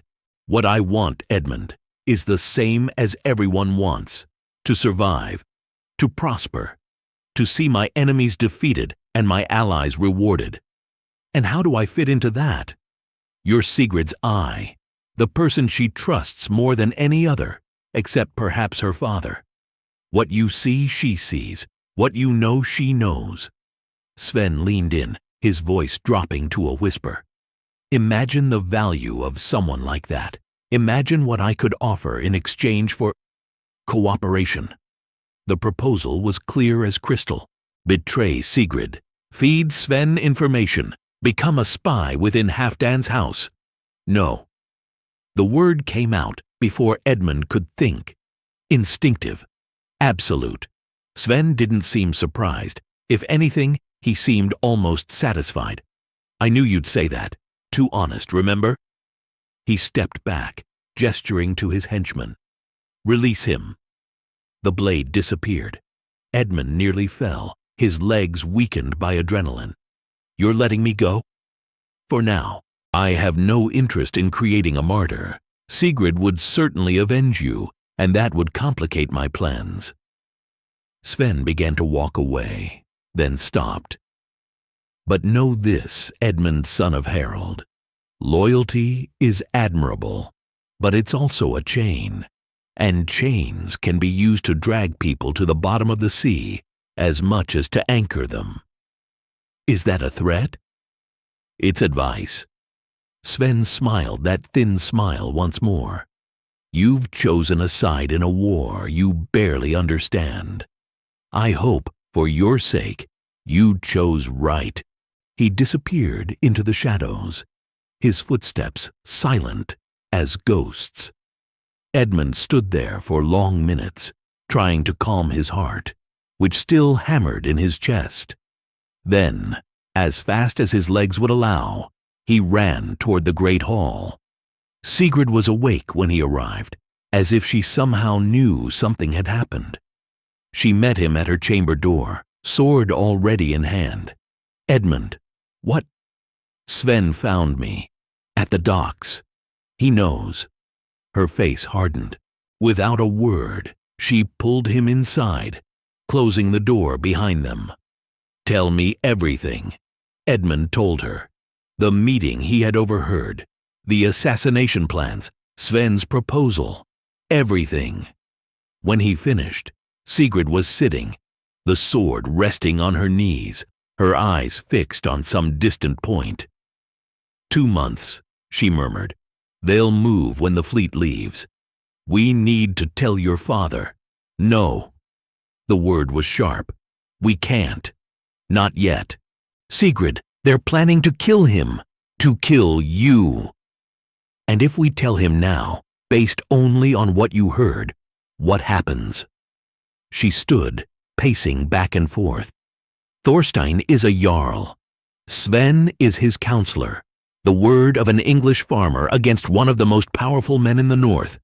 My father would be forced to ignore it, or worse, act rashly and expose himself. Then what do? We find proof that can't be denied. Documents, witnesses, something that forces even the Thing to act. Sigrid stopped before the window, the moon finally emerging from the clouds to bathe her face in silver light. And in the meantime, we double our vigilance. No one gets near my father without me knowing. Edmund felt the weight of the situation settle on his shoulders. These were no longer whispers and suspicions. This was a real threat, with a real deadline. Sven let me go, he said. Why? Because he's more useful to him this way. If you disappeared, I'd investigate. I'd raise questions he doesn't want answered right now. Sigrid turned to face him. He's playing a long game, Edmund. Men like Sven always play long games. And us? We play ours. She approached, placing both hands on his shoulders, a gesture that was part comfort, part determination. You did well tonight, more than well. Without you, we wouldn't know any of this until it was too late. I didn't do anything except listen and run. Exactly. You heard what we needed to hear and had the intelligence to run when it was time to run. She smiled, a tired but genuine smile. Many warriors I know would have tried to fight and died without discovering anything. You made the hard choice, the right choice. Edmund didn't know what to say. The praise coming from her meant more than any silver bracelet. Now rest, Sigrid ordered, stepping back. Tomorrow we start building our own network, and you, Edmund, son of Harold, are going to be a crucial part of it. The following weeks transformed Edmund into something he had never imagined being. By day, he maintained his routine, training, serving in the hall, being the invisible farmer everyone knew. But at night, he became something else, a collector of secrets, an observer in the shadows, a pawn slowly becoming a much more valuable piece on the board. Sigrid guided him at every step. She taught him to read people, not just their words, but their silences, their gestures, the micro-expressions that betrayed hidden intentions. She taught him to cultivate informants, not with threats, but with small kindnesses, favors that created invisible debts. She taught him, above all, to think like his enemies. Thorstein isn't stupid, she explained on one of the many nights they spent planning. He wouldn't attack my father without a guarantee of success. That means he has allies we haven't identified yet. Jarls who seem loyal, but will switch sides at the right moment. How do we identify them? By following the money, the power, the favors. Sigrid unrolled a scroll covered with names and lines connecting them. Here, Jarl Egil, the red-haired one from the meeting. He lost 3 ships to a storm last autumn. He should be in debt up to his ears, but somehow he keeps his army fed and armed. Thorstein is financing him. Probably, but proving it. She sighed. We need someone inside Egil's circle, someone with access to his records. Edmund thought for a moment. There was a young warrior in the Great Hall, the son of one of Egil's men, sent to Kaupang as part of a traditional exchange between houses. He drank too much, talked too much, and clearly resented the treatment he received away from home. There's someone, Edmund said, but I'll need time to get close. Then do it, but carefully. If Sven suspects we're investigating Egil, he already suspects everything. The question is giving him reason to suspect the wrong things. Sigrid studied him for a moment, something almost like pride in her eyes. You're learning fast, farmer. I have a good teacher. The young man's name was Leif, and he was everything Edmund expected. Bitter, lonely, desperate for someone to treat him as more than a political hostage. Edmund started slowly. A shared toast here, a conversation about homesickness there. Nothing that seemed forced, nothing that raised suspicion. Just 2 strangers in a strange land, finding solace in each other. My father sent me here to get rid of my shame, Leif confessed one night after many cups of mead. I got involved with a rival's daughter. He thought it better to get me out of sight before it caused problems. Sounds unfair. That's how things work. Leif stared at the bottom of his empty cup. We're pieces in a game we didn't choose to play, moved from one place to another as our fathers and masters decide. What if you could choose? Leif laughed, a bitter sound. Choose what? I have nothing. No ship, no land, no future beyond serving a jarl who barely remembers my name. Edmund let the silence stretch, then spoke carefully. There are other paths, for men willing to make difficult decisions. Leif's eyes narrowed. What do you mean? Nothing. Forget it.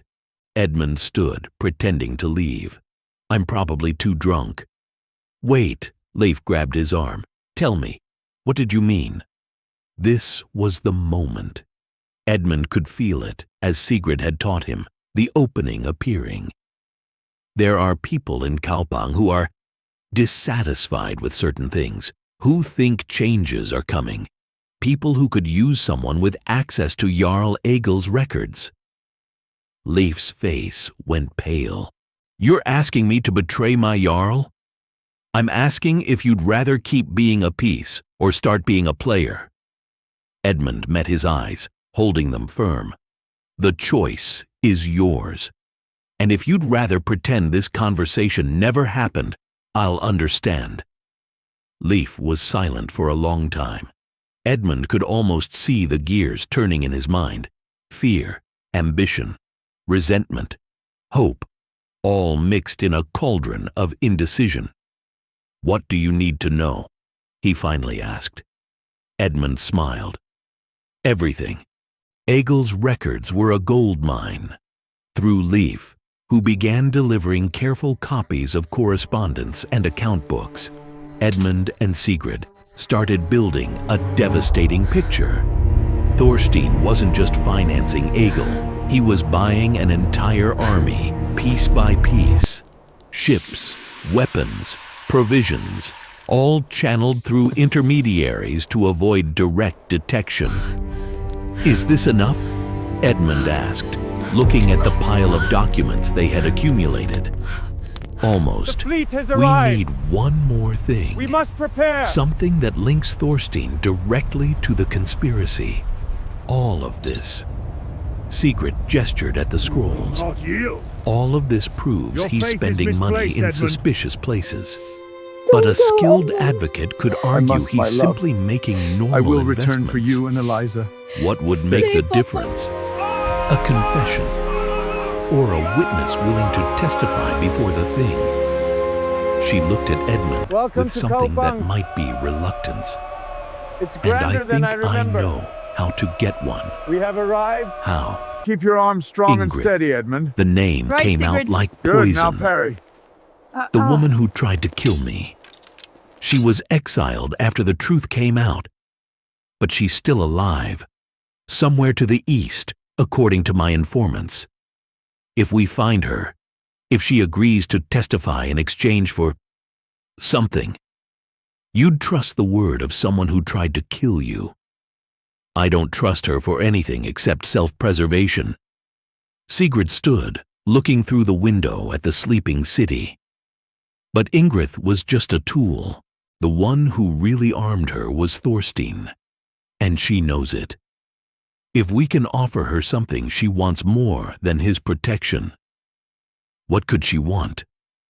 Sigrid was silent for a long moment. When she spoke, her voice was laden with something Edmund couldn't identify. Anger, perhaps, or an old sadness she had never shown. Forgiveness. She wants what everyone who betrayed those they loved wants. The chance to undo what they did. Sigrid turned to face him. And I'm the only one who can give her that. Edmund felt the implications of what she was saying. Forgiving someone who had tried to kill her. Working with someone who had destroyed the trust they shared. Can you do that? I don't know. The honesty in her voice was almost painful.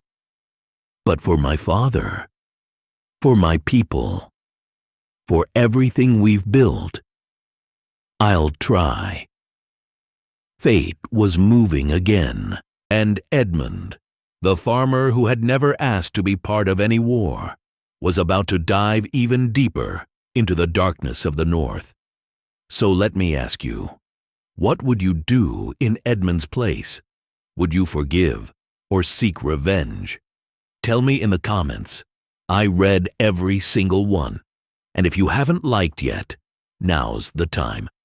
The journey to find Ingrid took Edmund and Sigrid through landscapes he only knew from stories. They departed on a gray morning, with only 6 warriors Sigrid trusted, men and women who had fought alongside her for years and would never question her orders. The official excuse was a hunting expedition. In truth, they traveled east toward the wildlands where exiles and fugitives built lives in the shadows of civilization. Why so few? Edmund asked on the second day, when the horses stopped to rest in a clearing surrounded by ancient pines. Because a large group would attract attention, and because Sigrid hesitated, something rare for her. Because not everyone in my own guard is trustworthy. Thorstein's rot has spread further than we imagined. Are you sure these 6 are loyal? I trust them with my life, which is exactly what I'm doing. She looked at the warriors scattered around the clearing, each one checking weapons, resting, always alert. Björg saved me from a boar when I was 12. Eirik lost an eye defending my father in an ambush. Thyra. She pointed to a gray-haired woman with a sharp gaze. Thyra killed 3 men who tried to rape me after a battle. Each of them has proven their loyalty in blood. There's no more valuable currency in the north. Edmund absorbed the words. In the world he had grown up in, loyalty was something assumed. Neighbors helped neighbors, because that was how things worked. Here, loyalty was a fortress that needed to be built stone by stone, tested storm after storm. And me? He asked. Why did you bring me? Sigrid studied his face for a long moment. There was something in her eyes Edmund couldn't fully read, something that transcended the practicality that normally guided her decisions. Because you're the only one who has never asked anything of me, never wanted power, or silver, or influence. You simply helped, because it was the right thing. She looked away, as if the admission bothered her. In a world of people who always want something, you're rare, Edmund, son of Harold, and rare things are valuable. Before he could respond, one of the scouts returned to camp. We found tracks, he reported. Smoke to the east, maybe half a day's ride from here. We must prepare. Looks like a permanent camp. Ingrid, Sigrid murmured. She always preferred to stay close enough to hear news, far enough not to be found. She stood. We leave now. I want to arrive before I will nightfall. return for you and Eliza. Ingrid's camp was less a camp and more an improvised fortress, built in a natural ravine with wooden palisades and traps scattered around the perimeter. It was clearly the work of someone who expected to be found someday and planned to make any capture attempt costly. Good, now parry. Sigrid raised her hand, stopping the group at a safe distance. She knows we're here, she said quietly. Probably since we entered these lands. Then why hasn't she attacked? Because she's curious. Ingrid was always driven by curiosity before fear. Sigrid dismounted, handing the reins to Eirik. Stay here. If anything goes wrong, go back to Kaupang and tell my father everything we know. You're going alone? Edmund protested. No, you're coming with me. Me? You're a face she doesn't know. an unpredictable factor. Sigrid began walking toward the palisade. Besides, if she tries to kill me again, you can try to convince her to stop. It worked once, didn't it? Edmund wasn't sure if that was a joke or not. He followed her anyway. The palisade gate opened before they arrived. A figure emerged, not Ingrid, but a huge man with scars covering half his face. "The living Valkyrie," he said, his voice carrying something between respect and hostility. "She said you would come." I knew Ingrid had the gift of prophecy. Not prophecy, logic. The man stepped aside, opening the way. "You want something from her, and Ingrid is the only person stupid enough to have what you need." They entered. The interior of the fortress was surprisingly comfortable, not luxurious, but functional, with torches illuminating walls covered in tapestries and weapons. Edmund counted at least 20 people moving around, exiles, fugitives, survivors of one kind or another. Ingrid awaited them at the center of the camp, seated on an improvised throne of stacked logs. She was not what Edmund expected. He had imagined a monster, a creature of betrayal and cruelty. What he found was a woman, Sigrid's age, perhaps a little older, with short-cropped black hair and eyes that carried an immense weight. There was beauty there, buried beneath layers of fatigue and bitterness, and something more, a sadness that seemed as deep as the ocean. Sigrid, the name came out like a sigh. "After everything, you come to me. After everything, you're still alive." Sigrid stopped a few meters away, tense as a bowstring. "You should have died when the truth came out." "I should have, but you interceded for me at the trial. Exile instead of execution." Ingrid tilted her head, studying Sigrid. "I never understood why. Because once, long ago, you saved my life in battle. Because once you were the person I trusted most." Sigrid's voice was flat, controlled, but Edmund could see the cost of it. "Because I wanted to believe the Ingrid who betrayed me wasn't the real you. And now, do you still believe that?" Silence, long, heavy, laden with years of history Edmund could barely glimpse. "I don't know," Sigrid admitted finally. "But I'm not here to find out." "Then why are you here?" "Thorstein." The name provoked an immediate reaction. Ingrid stiffened, her eyes narrowing. What about him? He planned everything, didn't he? The ambush, your betrayal, everything to eliminate me before I could inherit my father's place. Sigrid took a step forward. "I know this. You know I know it. The question is, are you willing to admit it? And why would I do that? Because Thorstein abandoned you. You were useful while you could harm me. But now?" Sigrid gestured at the camp around them. "Now you live as an outlaw, surrounded by other outlaws, waiting for the day someone comes to collect what you owe. Is this the life he promised you?" Ingrid didn't answer, but something in her face cracked slightly. The mask of indifference revealing, for an instant, the pain beneath. "I can offer you something more," Sigrid continued. "Testify against Thorstein before the Thing. Tell the truth about what he made you do. And in exchange?" "In exchange for what?"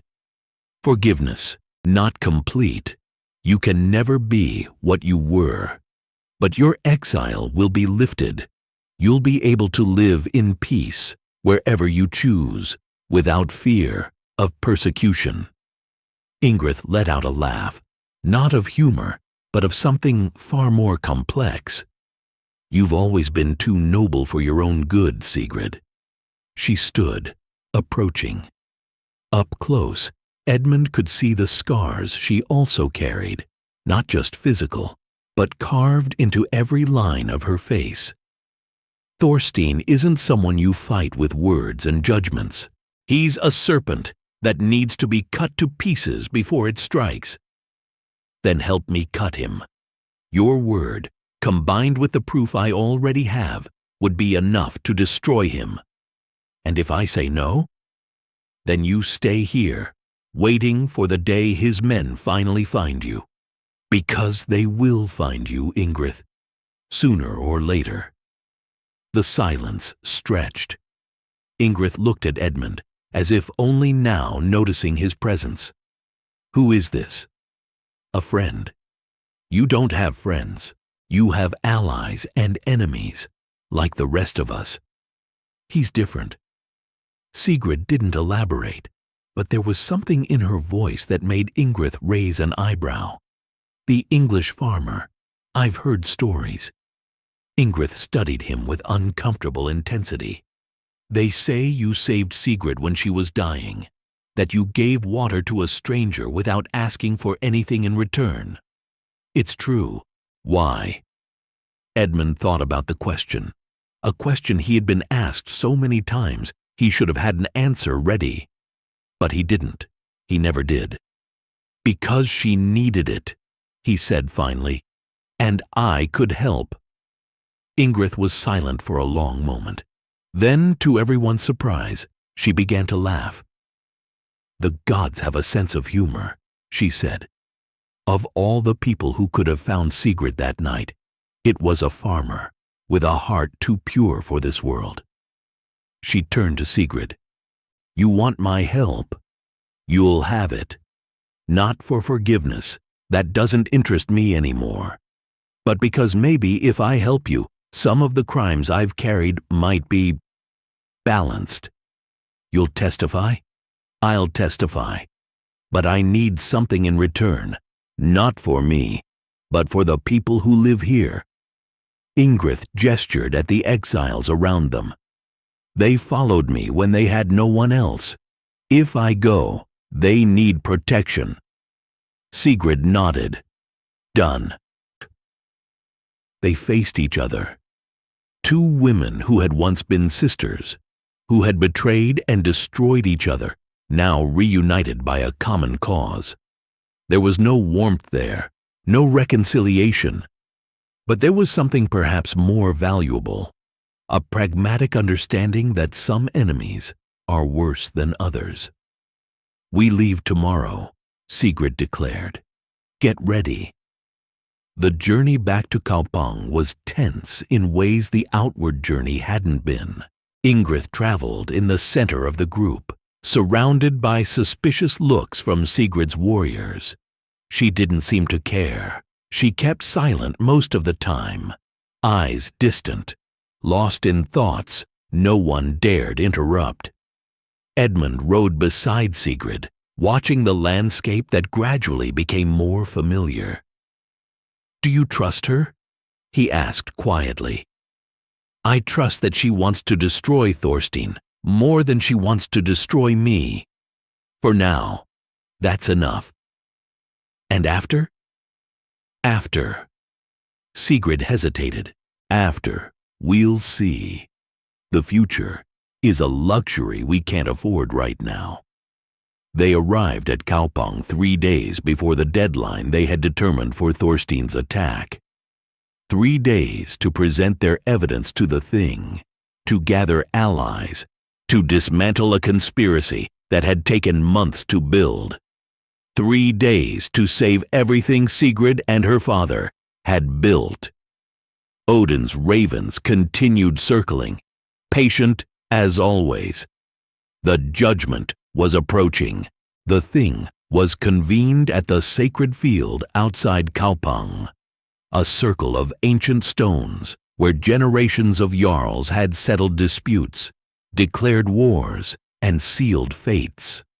The cutting wind brought snowflakes from the north, and the sky was laden with clouds that seemed to promise storm. Edmund had never seen so many Vikings gathered in one place.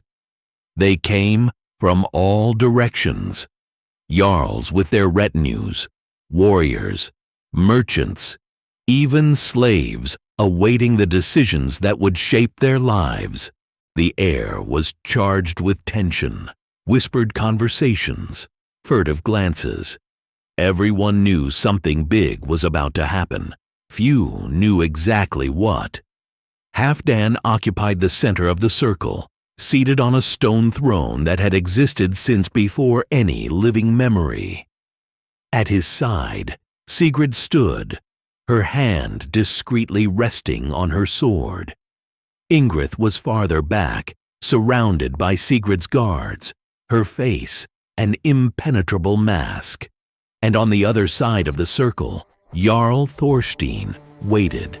He was older than Edmund expected, hair white as snow, body still strong but bent by years, eyes a faded blue that couldn't quite hide the cruel intelligence behind them. At his side, Sven Silver-Tongue maintained his usual posture of silent observer. "The Thing is in session," declared the elder who served as arbiter, the same one who had rebuked Egil at the meeting months before. "Halfdan, son of Ragnar, you called this assembly. Speak." Halfdan stood, his deep voice echoing across the field. "Jarls of the North, I have called you to present grave accusations. I will return accusations for you and of treason, conspiracy, and attempted murder against my house." A murmur ran through the crowd. Edmund saw several faces pale, some with genuine surprise, others clearly with fear of being discovered. The accusations are against Jarl Thorstein Eiríksson and all those who conspired with him.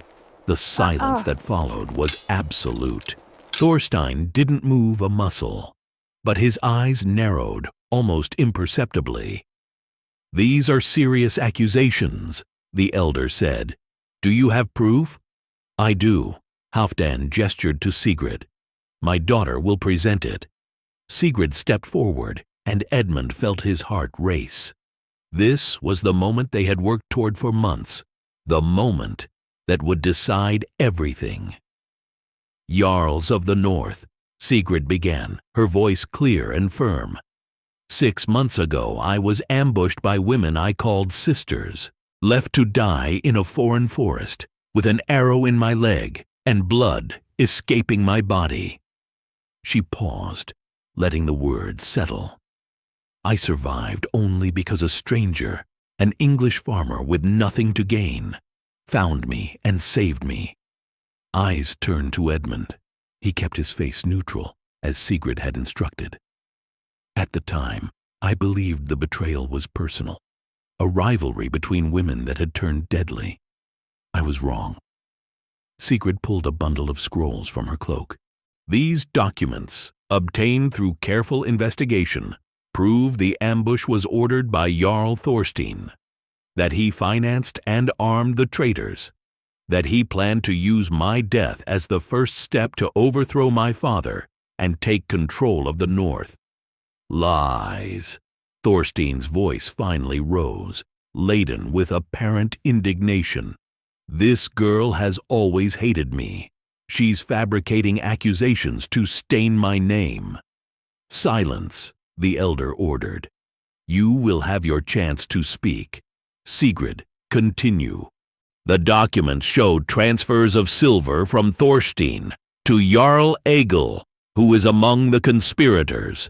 They show communications between Sven Silver-Tongue and the architects of the ambush. They show—" She took a deep breath. "They show a detailed plan to assassinate my father during the expedition to the Franks, when most of our warriors would be far away." The murmur transformed into uproar. Jarls stood, demanding to see the documents. Others shouted for order. The elder had to strike his staff 3 times on the ground before silence returned. "There's more," Sigrid said. "There is a witness willing to confirm everything I've said. someone who participated in the conspiracy and who now wishes to speak the truth. She turned to Ingrid. The crowd fell so silent, Edmund could hear the wind whistling between the ancient stones. Ingrid walked to the center of the circle, her footsteps echoing like drumbeats. She didn't look at Sigrid, didn't look at Halfdan. Her eyes were fixed on Thorstein. "I am Ingrid Halfdansdottir," she said, her voice surprisingly firm. "And everything Sigrid said is true." What followed was a meticulous and devastating account. Ingrid described how Thorstein had approached her years before, feeding her resentment against Sigrid with promises of power and position. She described the secret meetings, the carefully crafted plans, the final order to eliminate the living Valkyrie before she could inherit her father's mantle. "I did what he commanded," Ingrid said. "I organized the ambush. I fired the arrow that nearly killed my best friend." Her voice finally wavered. "And I've regretted it every day since." Thorstein stood, his face red with fury. "This woman is a condemned traitor. Her word is worth nothing." "Her word confirms the documents," the elder responded. "And the documents are clear." He turned to the other jarls. "Does anyone here contest the authenticity of this evidence?" Silence. "Jarl Egil," the elder called. "You were mentioned as an accomplice. What do you have to say?" Egil, who had remained strangely quiet throughout the proceedings, slowly stood. Edmund could see the sweat on his forehead, the trembling in his hands. I received silver from Thorstein, it's true, but I didn't know what it would be used for. He told me it was an investment, a commercial alliance." "Liar." The voice came from behind Egil. It was Leif, the young man Edmund had cultivated as an informant. He stepped forward, holding a scroll. "This is a record in Egil's own hand, detailing exactly where every coin of Thorstein's went. Weapons, mercenaries, bribes. He knew." Egil went pale. He looked at Thorstein, seeking support that didn't come. "Jarl Thorstein," the elder said, his voice heavy as stone. "You have been accused of treason against an allied house, conspiracy to commit murder, and attempting to usurp power through dishonorable means. What do you have to say in your defense?" Thorstein was silent for a long moment. His eyes scanned the circle, the jarls pulling away from him, the warriors lowering their gaze, Sven maintaining his usual silence. Then he laughed. It was a cold, calculated laugh, devoid of any humor. "You think documents and testimony from traitors are enough to bring me down?" He turned to the crowd. "Halfdan is old, weak. His daughter is a woman playing men's games. The North needs strong leadership, not relics of the past." "You admit it then?" Halfdan asked, his voice low but dangerous. "I admit I did what was necessary to secure our people's future, if that means removing obstacles." Thorstein shrugged. "The gods understand." The silence that followed was charged with something new, no longer uncertainty, but judgment. Edmund could see it on the jarls' faces, in the warriors' eyes, in the subtle gestures passing from one to another. Thorstein had admitted it. He had confessed before the thing, where words had the weight of law. "The thing's verdict," the elder proclaimed, "is clear. Jarl Thorstein Eiríksson is guilty of treason. The sentence, according to our laws, is death or perpetual exile. Halfdan, as the injured party, the choice is yours." Halfdan stood. For a moment, he seemed truly ancient, not just old, but carrying the weight of generations on his shoulders. "Death would be too merciful," he said. Thorstein will live, but he will be stripped of title, of lands, of name. His possessions will be confiscated, his allies will be scattered, and he will walk the world knowing that everyone knows his shame. No! Thorstein lunged forward a step, his hand going for his sword, but before he could draw it, 10 blades were already pointed at him. Even his own warriors had abandoned him. "Take him away," Halfdan ordered, "and may the gods have mercy on his soul, because I have none." Thorstein was dragged out of the circle, screaming curses no one heard anymore. Sven tried to slip away discreetly, but was intercepted by Sigrid's warriors. "Where are you going, Silver-Tongue?" she asked, approaching. "Your master has fallen. It's time to pay your own debts." Sven, for the first time since Edmund had known him, looked genuinely frightened. I just followed orders. Thorstein was my jarl. I owed loyalty. You owe loyalty to the truth. And the truth is you planned every detail, whispered in every ear, moved every piece. Sigrid leaned in to face him. "Thorstein's exile is permanent. Yours will be shorter." "What do you mean?"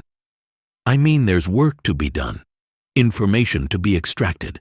And you, Sven Silver-Tongue, are going to tell us everything you know, every name, every plan, every secret you've kept over the years." Sven swallowed hard, but nodded. He had no choice. The conspiracy had been dismantled. The North was saved. But Edmund knew, even as he watched the crowd disperse, that victories like this always came at a cost. And that cost had yet to be paid. Spring came to the north like a liberation. The ice began to recede, the days to lengthen, and Kaupang awoke from its winter torpor with renewed energy. Ships were repaired, weapons sharpened, provisions stockpiled. The expedition to the Franks, now without the shadow of treason hanging over it, was finally becoming reality.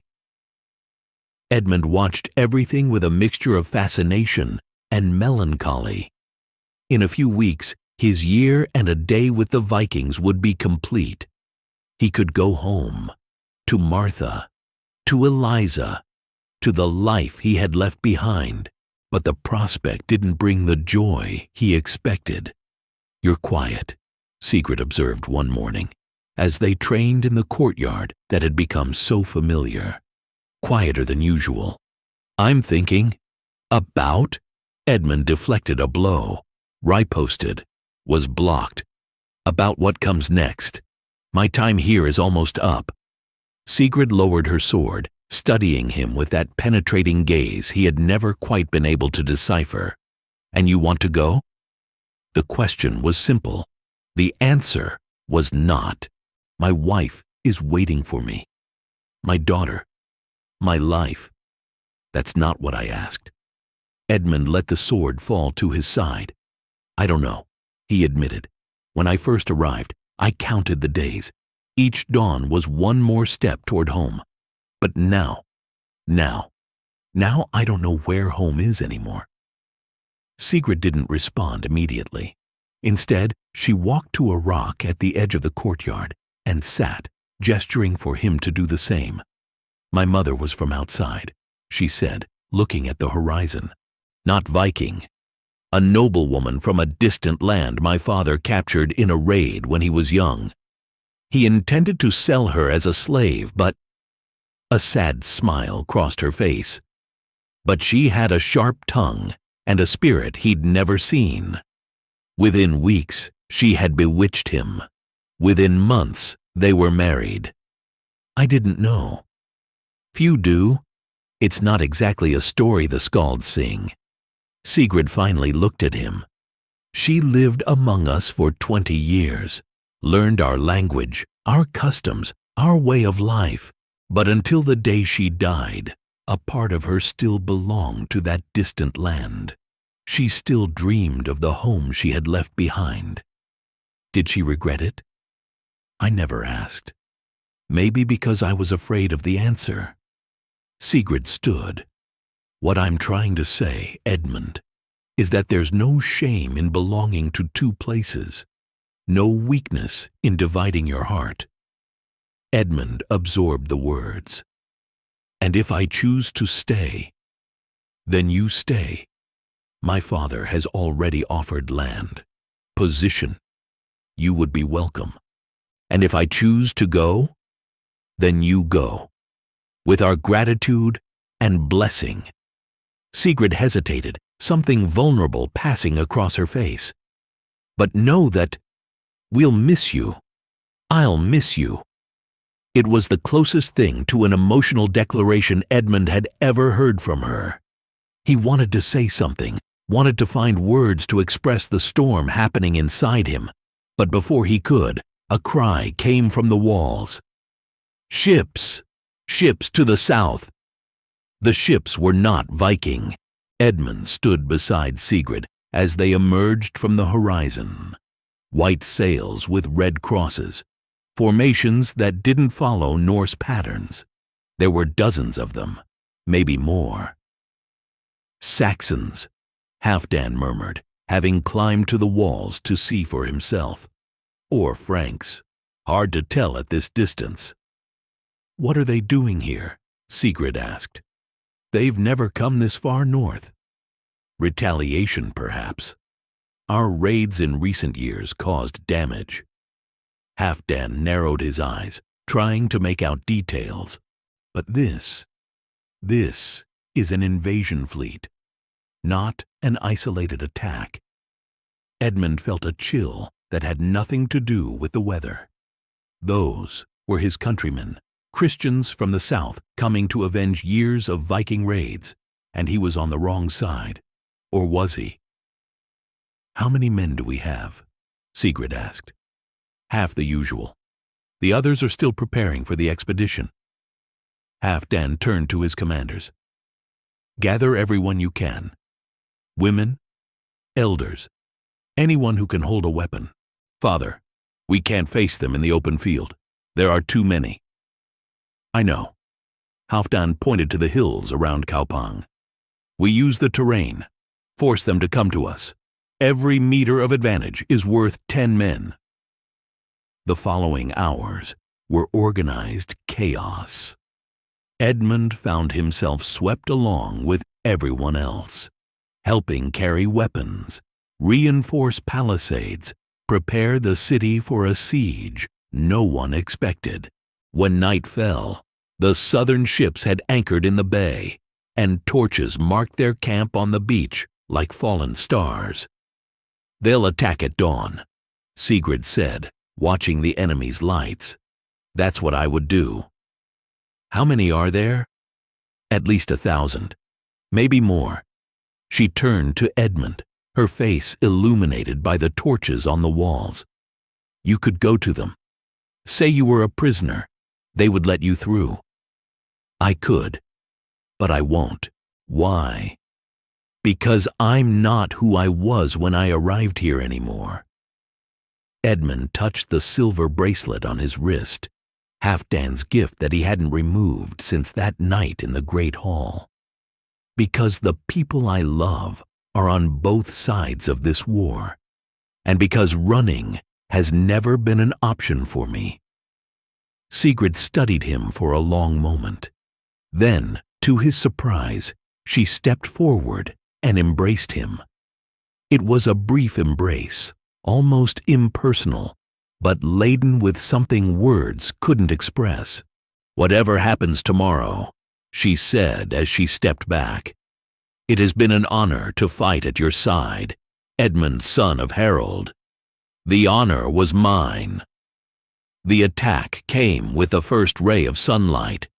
The Southerners advanced in tight formation, shields raised, swords gleaming, crosses emblazoned on banners that waved in the wind. Edmund saw them from his post on the palisades, surrounded by Vikings who had become his companions. Hold positions. Sigrid's voice cut through the noise. Archers, Ready! A rain of arrows descended on the attackers. Some fell. Others kept advancing, their shields absorbing the impact. Edmund held a spear, not because he was particularly good with it, but because it was what was left. His hands trembled, not from fear, but from a frantic energy he didn't know how to channel. The Southerners hit the palisades with a crash that made the wood tremble. Ladders appeared. Men began to climb. And then the bloody work began. Edmund didn't remember much afterward. Flashes of violence, faces twisted with rage, blades meeting flesh, screams that could be victory or agony. He fought, poorly, clumsily, but he fought.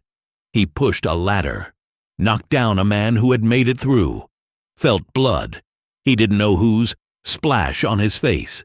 At some point, he lost the spear, found a sword, continued. The sun rose, crossed the sky, began to set. The battle continued, and then, when Edmund thought he couldn't last another second, he heard something that changed everything. Horns, not from the Southerners, but from the north, from the sea. He turned, still breathless, and saw a vision that seemed like something from a dream. Ships, dozens of them. Drakars with red and black striped sails, emerging from the horizon like a wave of death. The jarls! Someone shouted. The jarls have returned. It was the fleet that had departed for the Frankish expedition, alerted somehow, and returning in time to make a difference. Halfdan, who had sent messengers the moment the enemy ships were sighted, smiled for the first time in hours. The Southerners, realizing they were about to be trapped between the city and the fleet, hesitated. It was all the Vikings needed. "Advance!" Halfdan roared, drawing the sword that had made him famous in 100 battles. "Show them what it means to face the North." What followed was no longer a battle. It was a rout. The Southerners, caught between two armies, fell apart like snow in sunlight. Some tried to return to their ships. Others surrendered. Many simply died where they stood. When the sun finally set, painting the field red, victory was complete. Edmund fell to his knees, too exhausted to stand. Sigrid appeared at his side, also covered in blood and sweat, but alive, gloriously alive. "We made it," she said, a tired smile on her lips. "We made it." She extended her hand, helping him up. "Come, there are wounded who need help. And after," she hesitated, "after, we need to talk." Edmund nodded. The battle was over, but his own internal war was just beginning. The days after the battle were a whirlwind of recovery, mourning, and rebuilding. Kaupang had survived, but with deep scars, burned houses, shattered families, bodies being prepared for burial at sea. Victory had a bitter taste no celebration could completely disguise. Edmund worked alongside the Vikings, as he had done from the first day. He carried wood, tended the wounded, helped dig graves.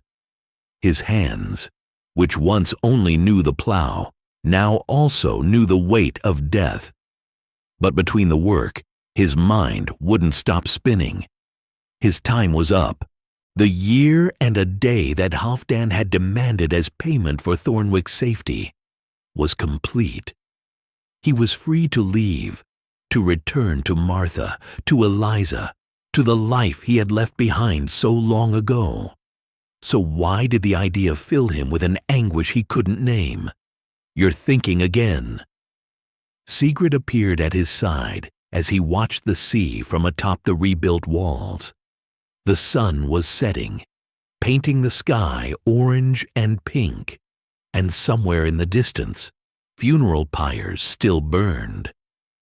"I always think, too much sometimes." She leaned beside him, their shoulders almost touching. "My father asked about you. Wants to know if you'll accept the offer he made. Land, position, a place here." "Yes," she paused. "And I want to know too." Edmund turned to face her. The light of the sunset illuminated her face in a way that made it seem almost ethereal. Not the relentless warrior everyone knew, but something softer, more vulnerable. "What do you want, Sigrid?" The question caught her by surprise. She opened her mouth, closed it, opened it again. "I want you to stay," she said finally. "Not out of obligation or debt. Because you make me feel things I haven't felt in a long time. Because when you're around, the world feels less heavy." It was the most honest thing she had ever said. Edmund felt his heart race in a way that had nothing to do with fear or danger. "I have a wife," he said, the words costing more than he expected. "A daughter, people who love me and have been waiting for me for a year." "I know. And if I stay, what does that make me? A man who abandoned his family? A traitor to everything I swore to protect? It makes you a man who chose." Sigrid turned to face him directly. "Edmund, I'm not asking you to forget who you are or where you came from. I'm asking you to consider who you could be. Who we could be. We? If you wanted." The silence between them was charged with possibilities Edmund didn't even dare fully imagine. A life here, at her side, not as a farmer, but as, what, warrior? Counselor? Something more? "I need time," he said, "to think, to understand what I really want." "You have time." Sigrid touched his hand, a brief, almost casual gesture, but laden with meaning. "The fleet leaves in a week to complete the Frankish expedition. I'll be on it. When I return, in a few months, I need an answer.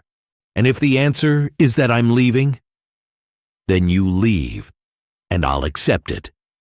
She withdrew her hand, composing herself. "But at least think, Edmund. Think about everything we've built, everything we could build. Don't make the easy decision just because it's easy." She walked away, leaving him alone with the sunset and the weight of an impossible choice. That night, Edmund didn't sleep. He lay in his room, staring at the wooden ceiling, replaying every moment since that night at the well, every choice that had brought him here, every person he had touched and been touched by. Martha, his wife for 20 years, the woman who knew him better than he knew himself, the mother of his children, those who lived and those they had lost. She was waiting, counting the days just as he had counted at the beginning. Eliza, his daughter, his last link to the children fate had taken. Did she still remember him? Still believe he would return? And Sigrid, a force of nature disguised as a woman, someone who saw him not as he was, but as he could be, someone who offered him a future he had never imagined possible. Edmund got up, lit a candle, and wrote 2 letters, one for Martha explaining everything that had happened, everything he felt, all the doubts consuming him, asking not for permission, but understanding, saying that no matter what he chose, she would always be part of him.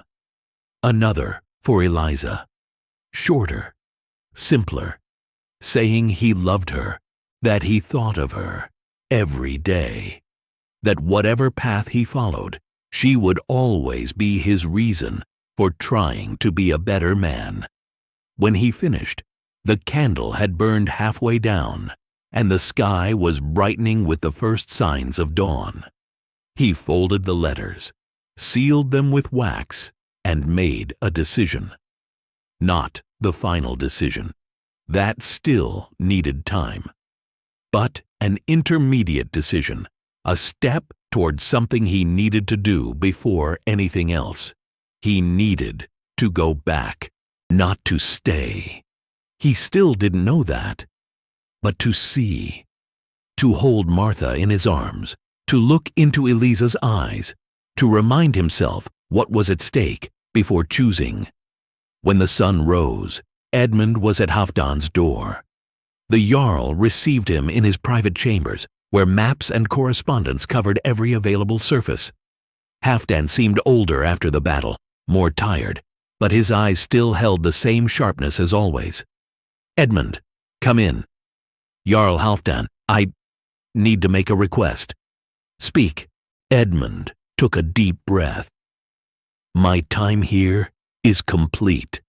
The debt has been paid, but before I make any decision about the future, I need to go home, see my family, remember where I came from before choosing where I'm going."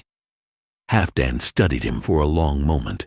There was no judgment in his eyes, only a calm understanding that came from decades of watching men in moments of crisis. "Do you intend to return?" "I don't know. Honestly, I don't know. But if I don't go now, if I don't face this head-on, any decision I make will be based on fantasy, not reality. A wise man knows his own limits." Halfdan stood, walked to a window overlooking the port. "You have my permission. More than that, you'll have a ship, men to crew it, gifts for your family." He turned. "But know this, Edmund, son of Harold, if you choose to return to us, you'll be welcomed as a brother, and if you choose to stay with yours, you'll still have my eternal gratitude. Thank you, Jarl." "Don't thank me yet." A subtle smile crossed Halfdan's face. "Sigrid doesn't know you're asking this, does she?" "No. She won't like it." "I know, but she'll understand. At least I hope so." Sigrid found Edmund at the port, where he was supervising the loading of the ship that would take him back. She said nothing at first, just stood there watching him, her face a mask he had already learned to read. "You're leaving. Going back, it's different." "Is it?" "Yes."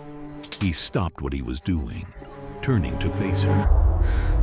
"Sigrid, I'm not running away. I'm not rejecting anything you offered.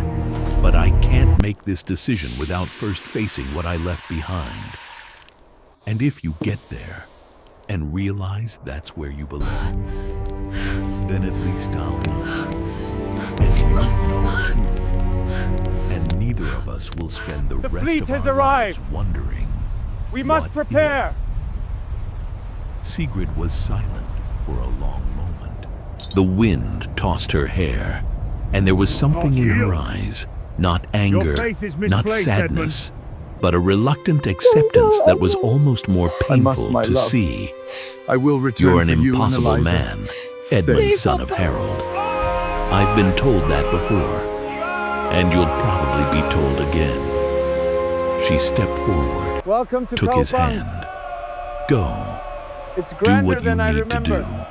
But remember, We have arrived. there's someone here Keep waiting. your arms strong and steady, There's a Edmund. life here that Right, could be Sigrid? yours. Good, now parry. I'll remember. Good. She released his hand, stepping back. The fleet leaves tomorrow for the expedition. When I return, in a few months, I want an answer. You'll have one. Sigrid nodded one last time, then turned and walked away. Edmund watched her go, feeling the weight of everything between them, said and unsaid, lived and imagined. Then he returned to work. Tomorrow he would leave. And when he arrived home, he would have to face the hardest part of this entire journey, looking into Martha's eyes and finding the right words. We're approaching the moment that will decide everything. If you've made it this far, I know this story has touched you. Hit like, subscribe if you haven't already, and tell me in the comments, do you believe Edmund will make the right choice? The coast of England appeared on the horizon on a morning of mist and promises. Edmund stood at the ship's prow, hands gripping the railing, eyes fixed on the line of land that grew sharper with each moment. He had dreamed of this moment for over a year. But now that it arrived, he felt a fear he couldn't fully explain. "Land ho," the ship's captain confirmed, a gray-bearded Viking named Ulf, whom Halfdan had assigned to the task. "Where is your village?"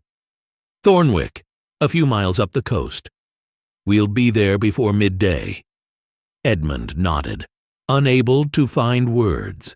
Within a few hours, he would see Martha, see Eliza, discover if the life he had left behind still existed, or if he had become a ghost, speaking to ghosts.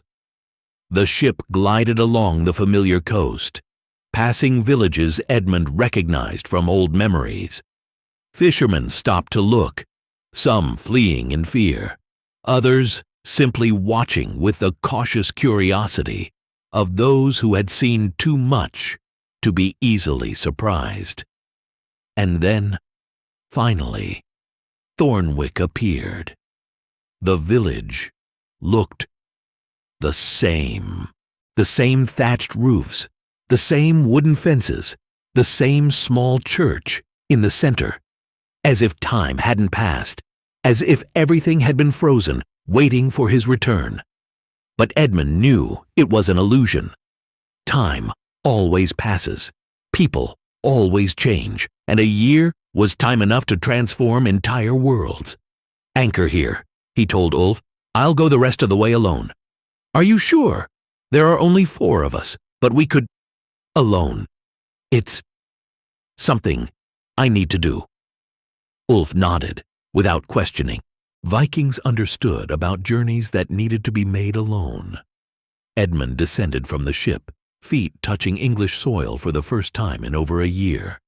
The sensation was strange, familiar, and alien at the same time, like wearing clothes that once fit perfectly, but now pinch in unexpected places. He began to walk. The path to his farm was shorter than he remembered. Edmund passed the market where he had met Martha 25 years ago, past the church where they had married, where they had baptized their children, where they had buried 2 of them, past the blacksmith who had taught him to fix his own plow, the baker who always saved an extra loaf. Some recognized him. Others stopped, eyes wide, as if seeing a ghost. He didn't stop to talk. He couldn't. Not yet. He needed to get home first. The farm appeared through the trees, and Edmund's heart nearly stopped. It was different. The barn had been expanded. A new fence surrounded the fields. There were flowers in the window, flowers Martha had always wanted to plant, but never had time for. And there was someone working in the yard. Not Martha, We must prepare. a man, tall, young, with dark hair and broad shoulders. He raised his head when Edmund approached, and there was something in his face that was vaguely familiar. "Can I help you?" I must, the young my man love. asked, his I will hand return moving for you subtly and toward an Eliza. axe leaning Stay. against the fence. Is this the farm of Edmund, son of Harold?" The young man's face closed. Welcome to Edmund is dead. Over a year ago, It's grander than I the remember. world seemed to tilt. We dead. have arrived. Taken Keep your by arms strong Vikings. and steady, We Edmund. never heard from him Right, again. Sigrid. Good. The now widow. parry. The young man hesitated. "Are you a relative?" "I am Edmund." The silence that followed was absolute. The young man studied him, the Nordic clothes, the silver bracelet, the sword at his belt, and something changed in his face. Not recognition, but a suspicion rapidly becoming certainty. That's impossible. And yet, here I am.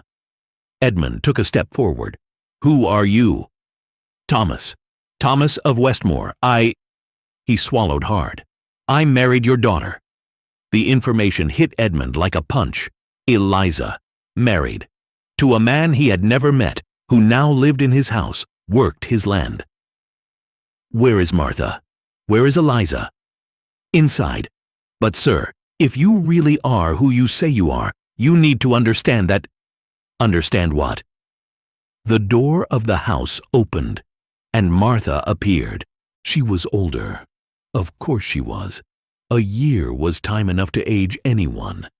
But there was something more, something in her eyes that Edmund didn't recognize, a hardness that hadn't been there before, a distance. "Edmund?" Her voice was a whisper.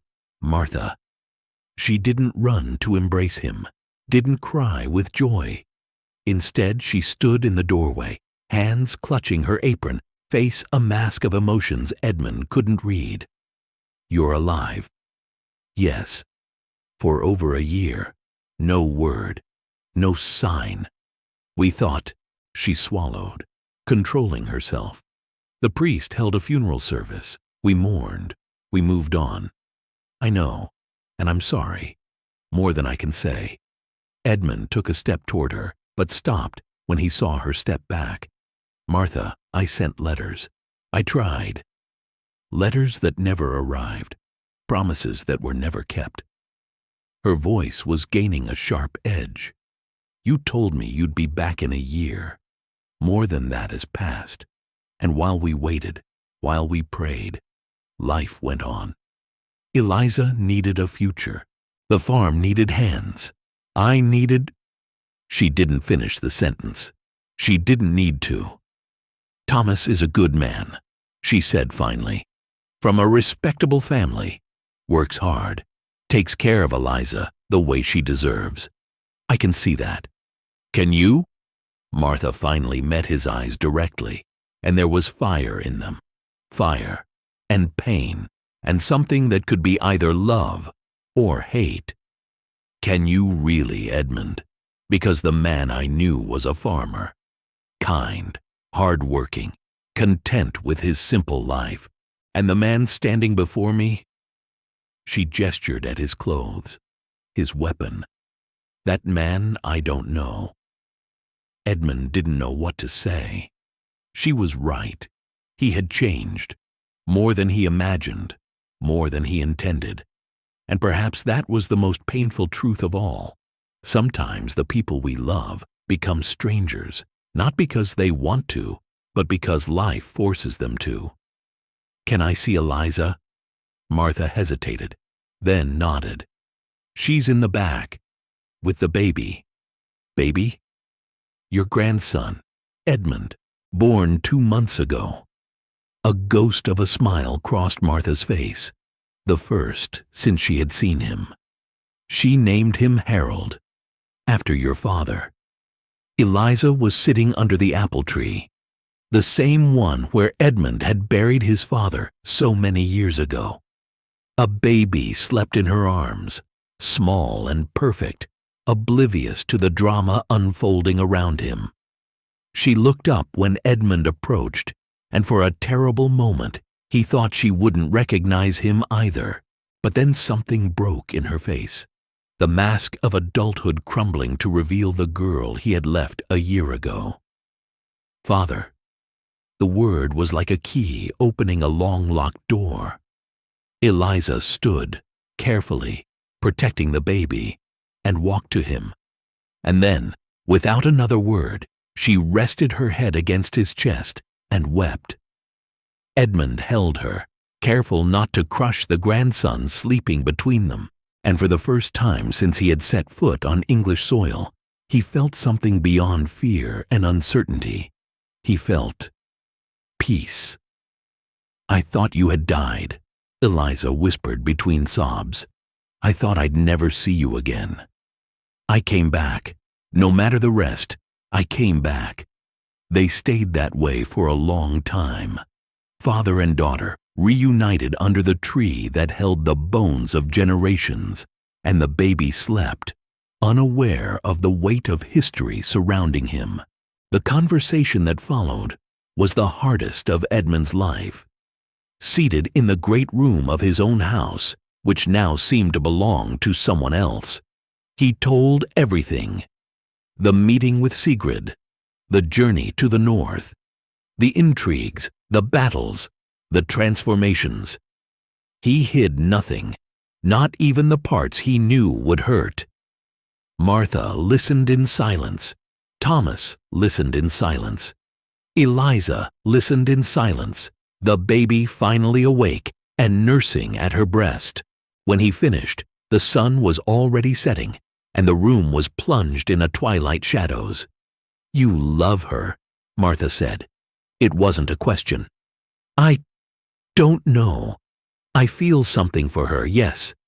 But I also love you. I also love this life." Edmund looked around at the house he had built, at the family he had raised. "Or at least I loved the life that existed before. That life doesn't exist anymore, Edmund. You destroyed it yourself when you chose to save that woman." "I know. And if you could go back, would you do it differently?" Edmund thought about the question, thought about Sigrid bleeding in the dark, asking for water, thought about the instinct that made him help a stranger without thinking of consequences, thought about everything that followed, the pain, the loss, but also the growth, the discovery, the transformation. "No," he said finally. "I wouldn't do it differently."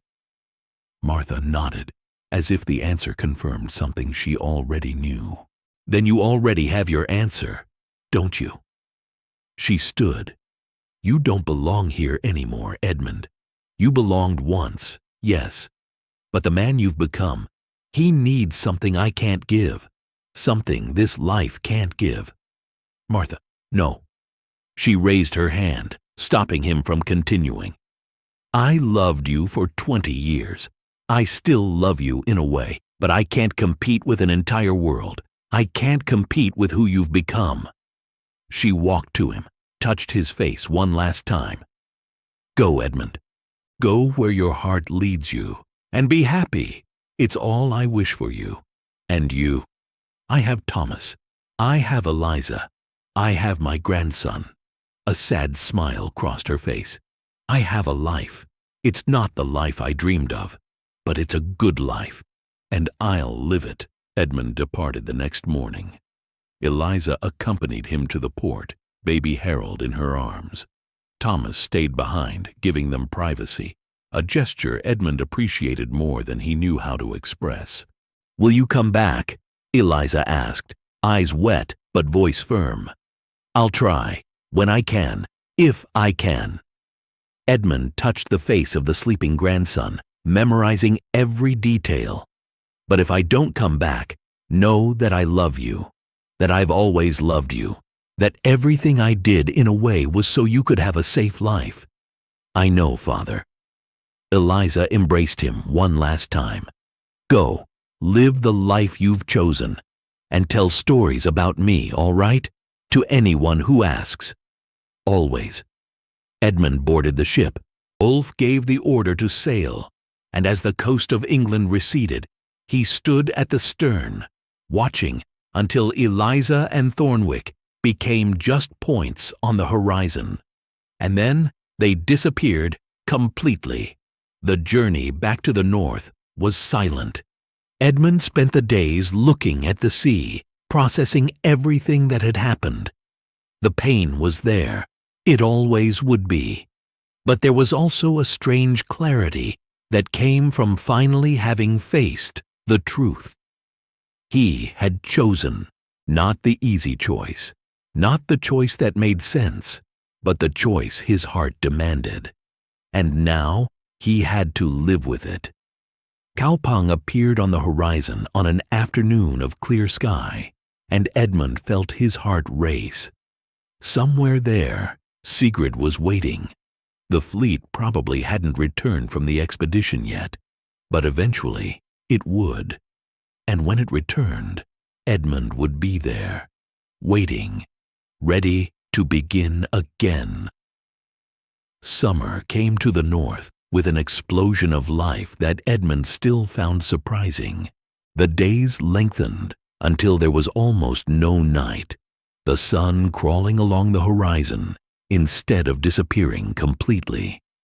The fields around Kaupang grew green with crops that promised abundance, and the air was laden with the scent of wildflowers and salt sea.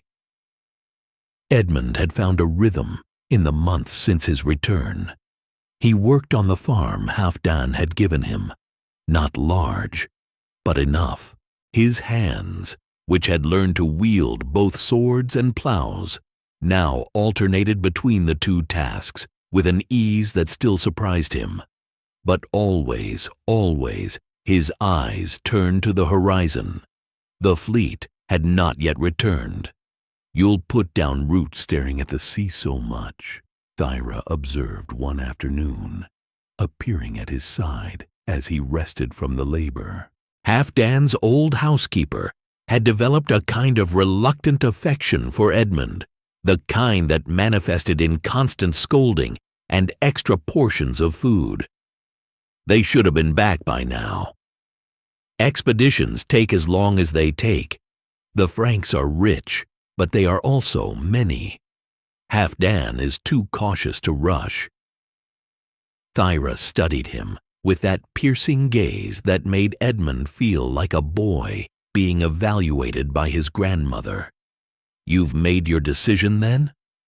"Long ago. And you don't regret it?" Edmund thought about the question, thought about Martha, about Eliza, about the grandson he barely knew, thought about the pain of farewell, the words that still echoed in his mind on the quietest nights. "Regret is a luxury," he said finally, "that I can't afford." Thyra nodded, something almost like approval in her eyes. "You're learning.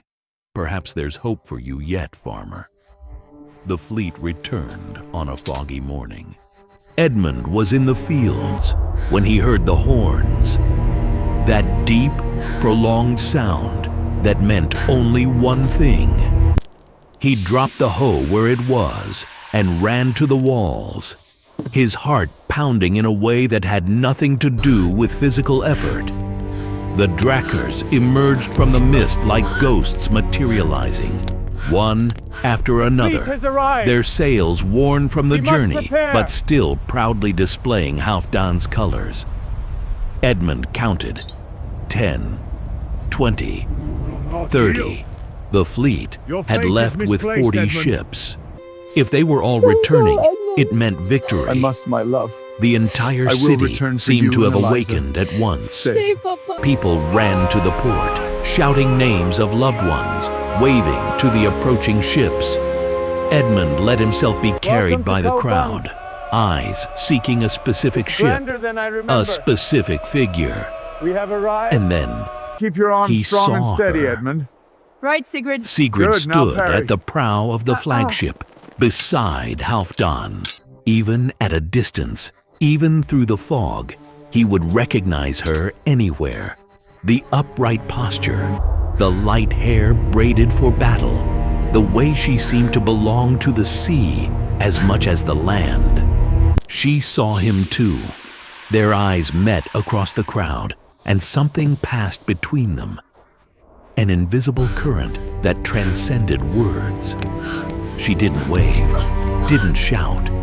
She just smiled.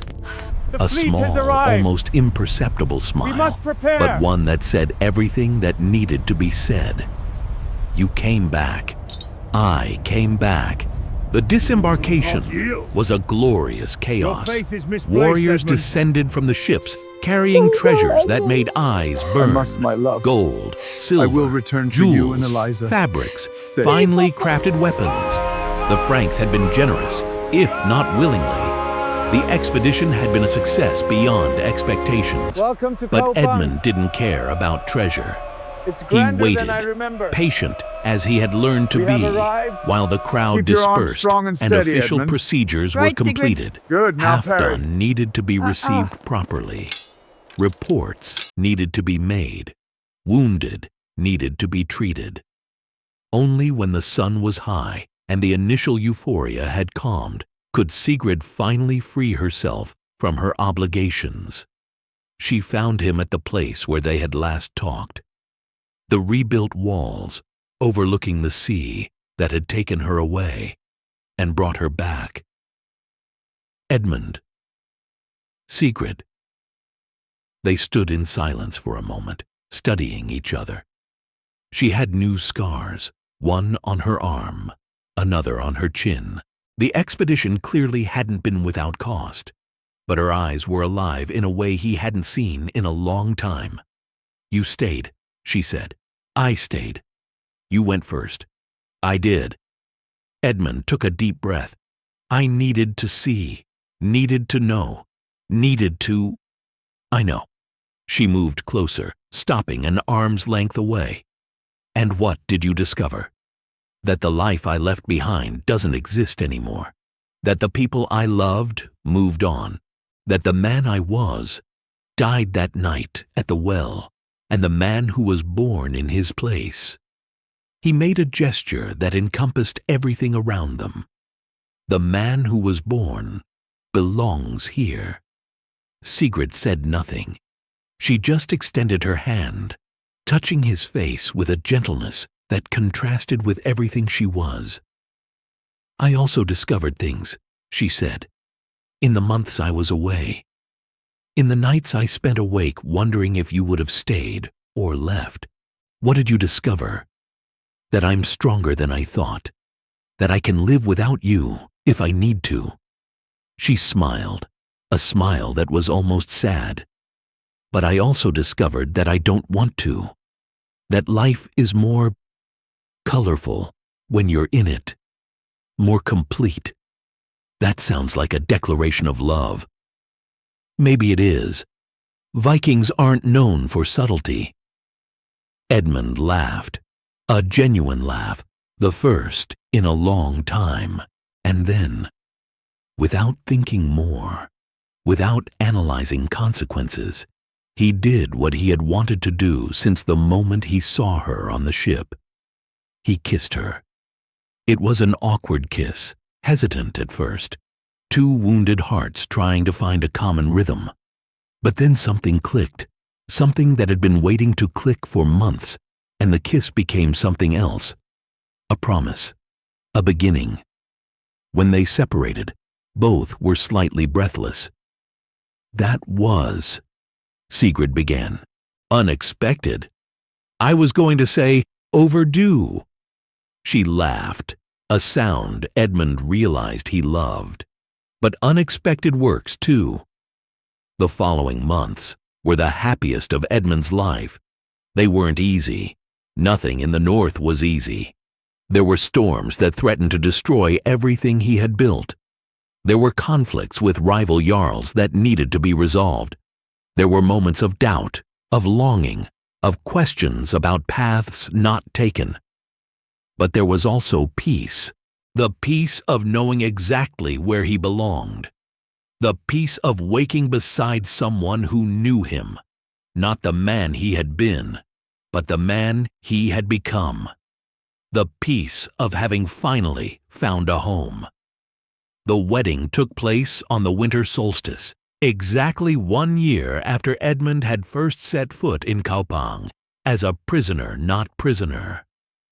Halfdan officiated the ceremony, his deep voice proclaiming ancient words that united two souls before gods and men. "By the blessing of Odin and Freya," the jarl declared, raising a cup of mead over Edmund and Sigrid's heads. "I declare you united.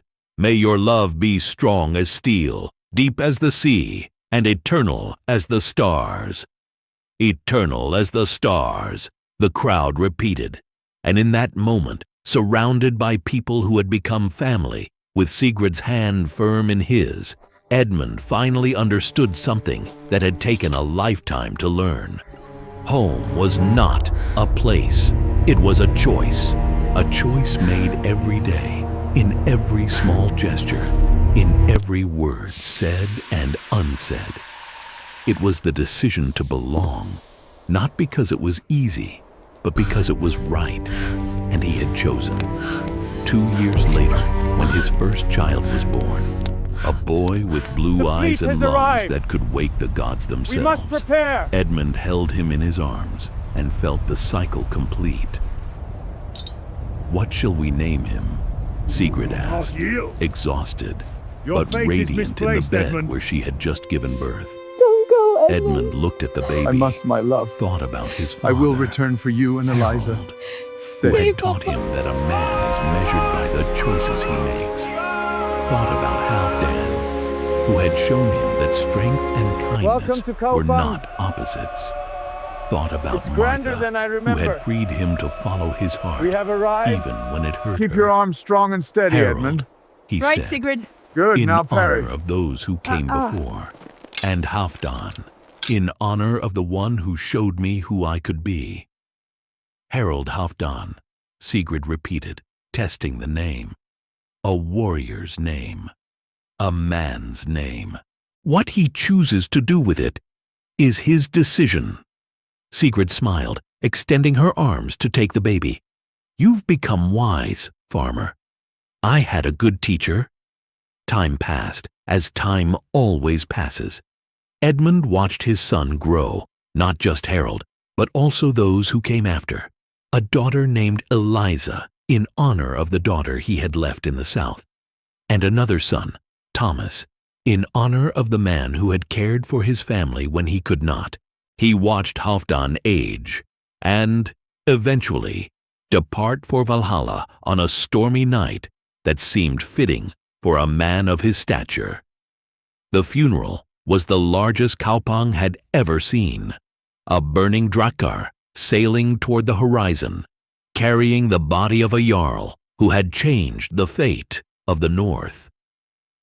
He watched Sigrid assume her father's mantle with a naturalness that surprised only those who didn't know her. She ruled as she fought, with strength, with justice, with a compassion she never showed in public, but that was always there, in the decisions she made, the lives she spared. And Edmund watched himself transform one last time, not into a warrior that he would never fully be, despite all the battles he had fought, not into a jarl. That role was Sigrid's, and he was content to support her from the shadows, but into something perhaps more valuable, a sage, a storyteller, a man the young sought when they needed advice, and the old when they needed company. The English farmer who had given water to a stranger had become a legend in his own right.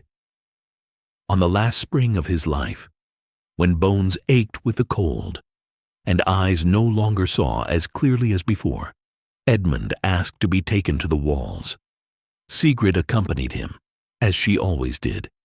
She too had aged, her hair now more white than gold, her body marked by decades of battles and motherhood, but her eyes still held the same flame Edmund had seen on that first night, so many years ago.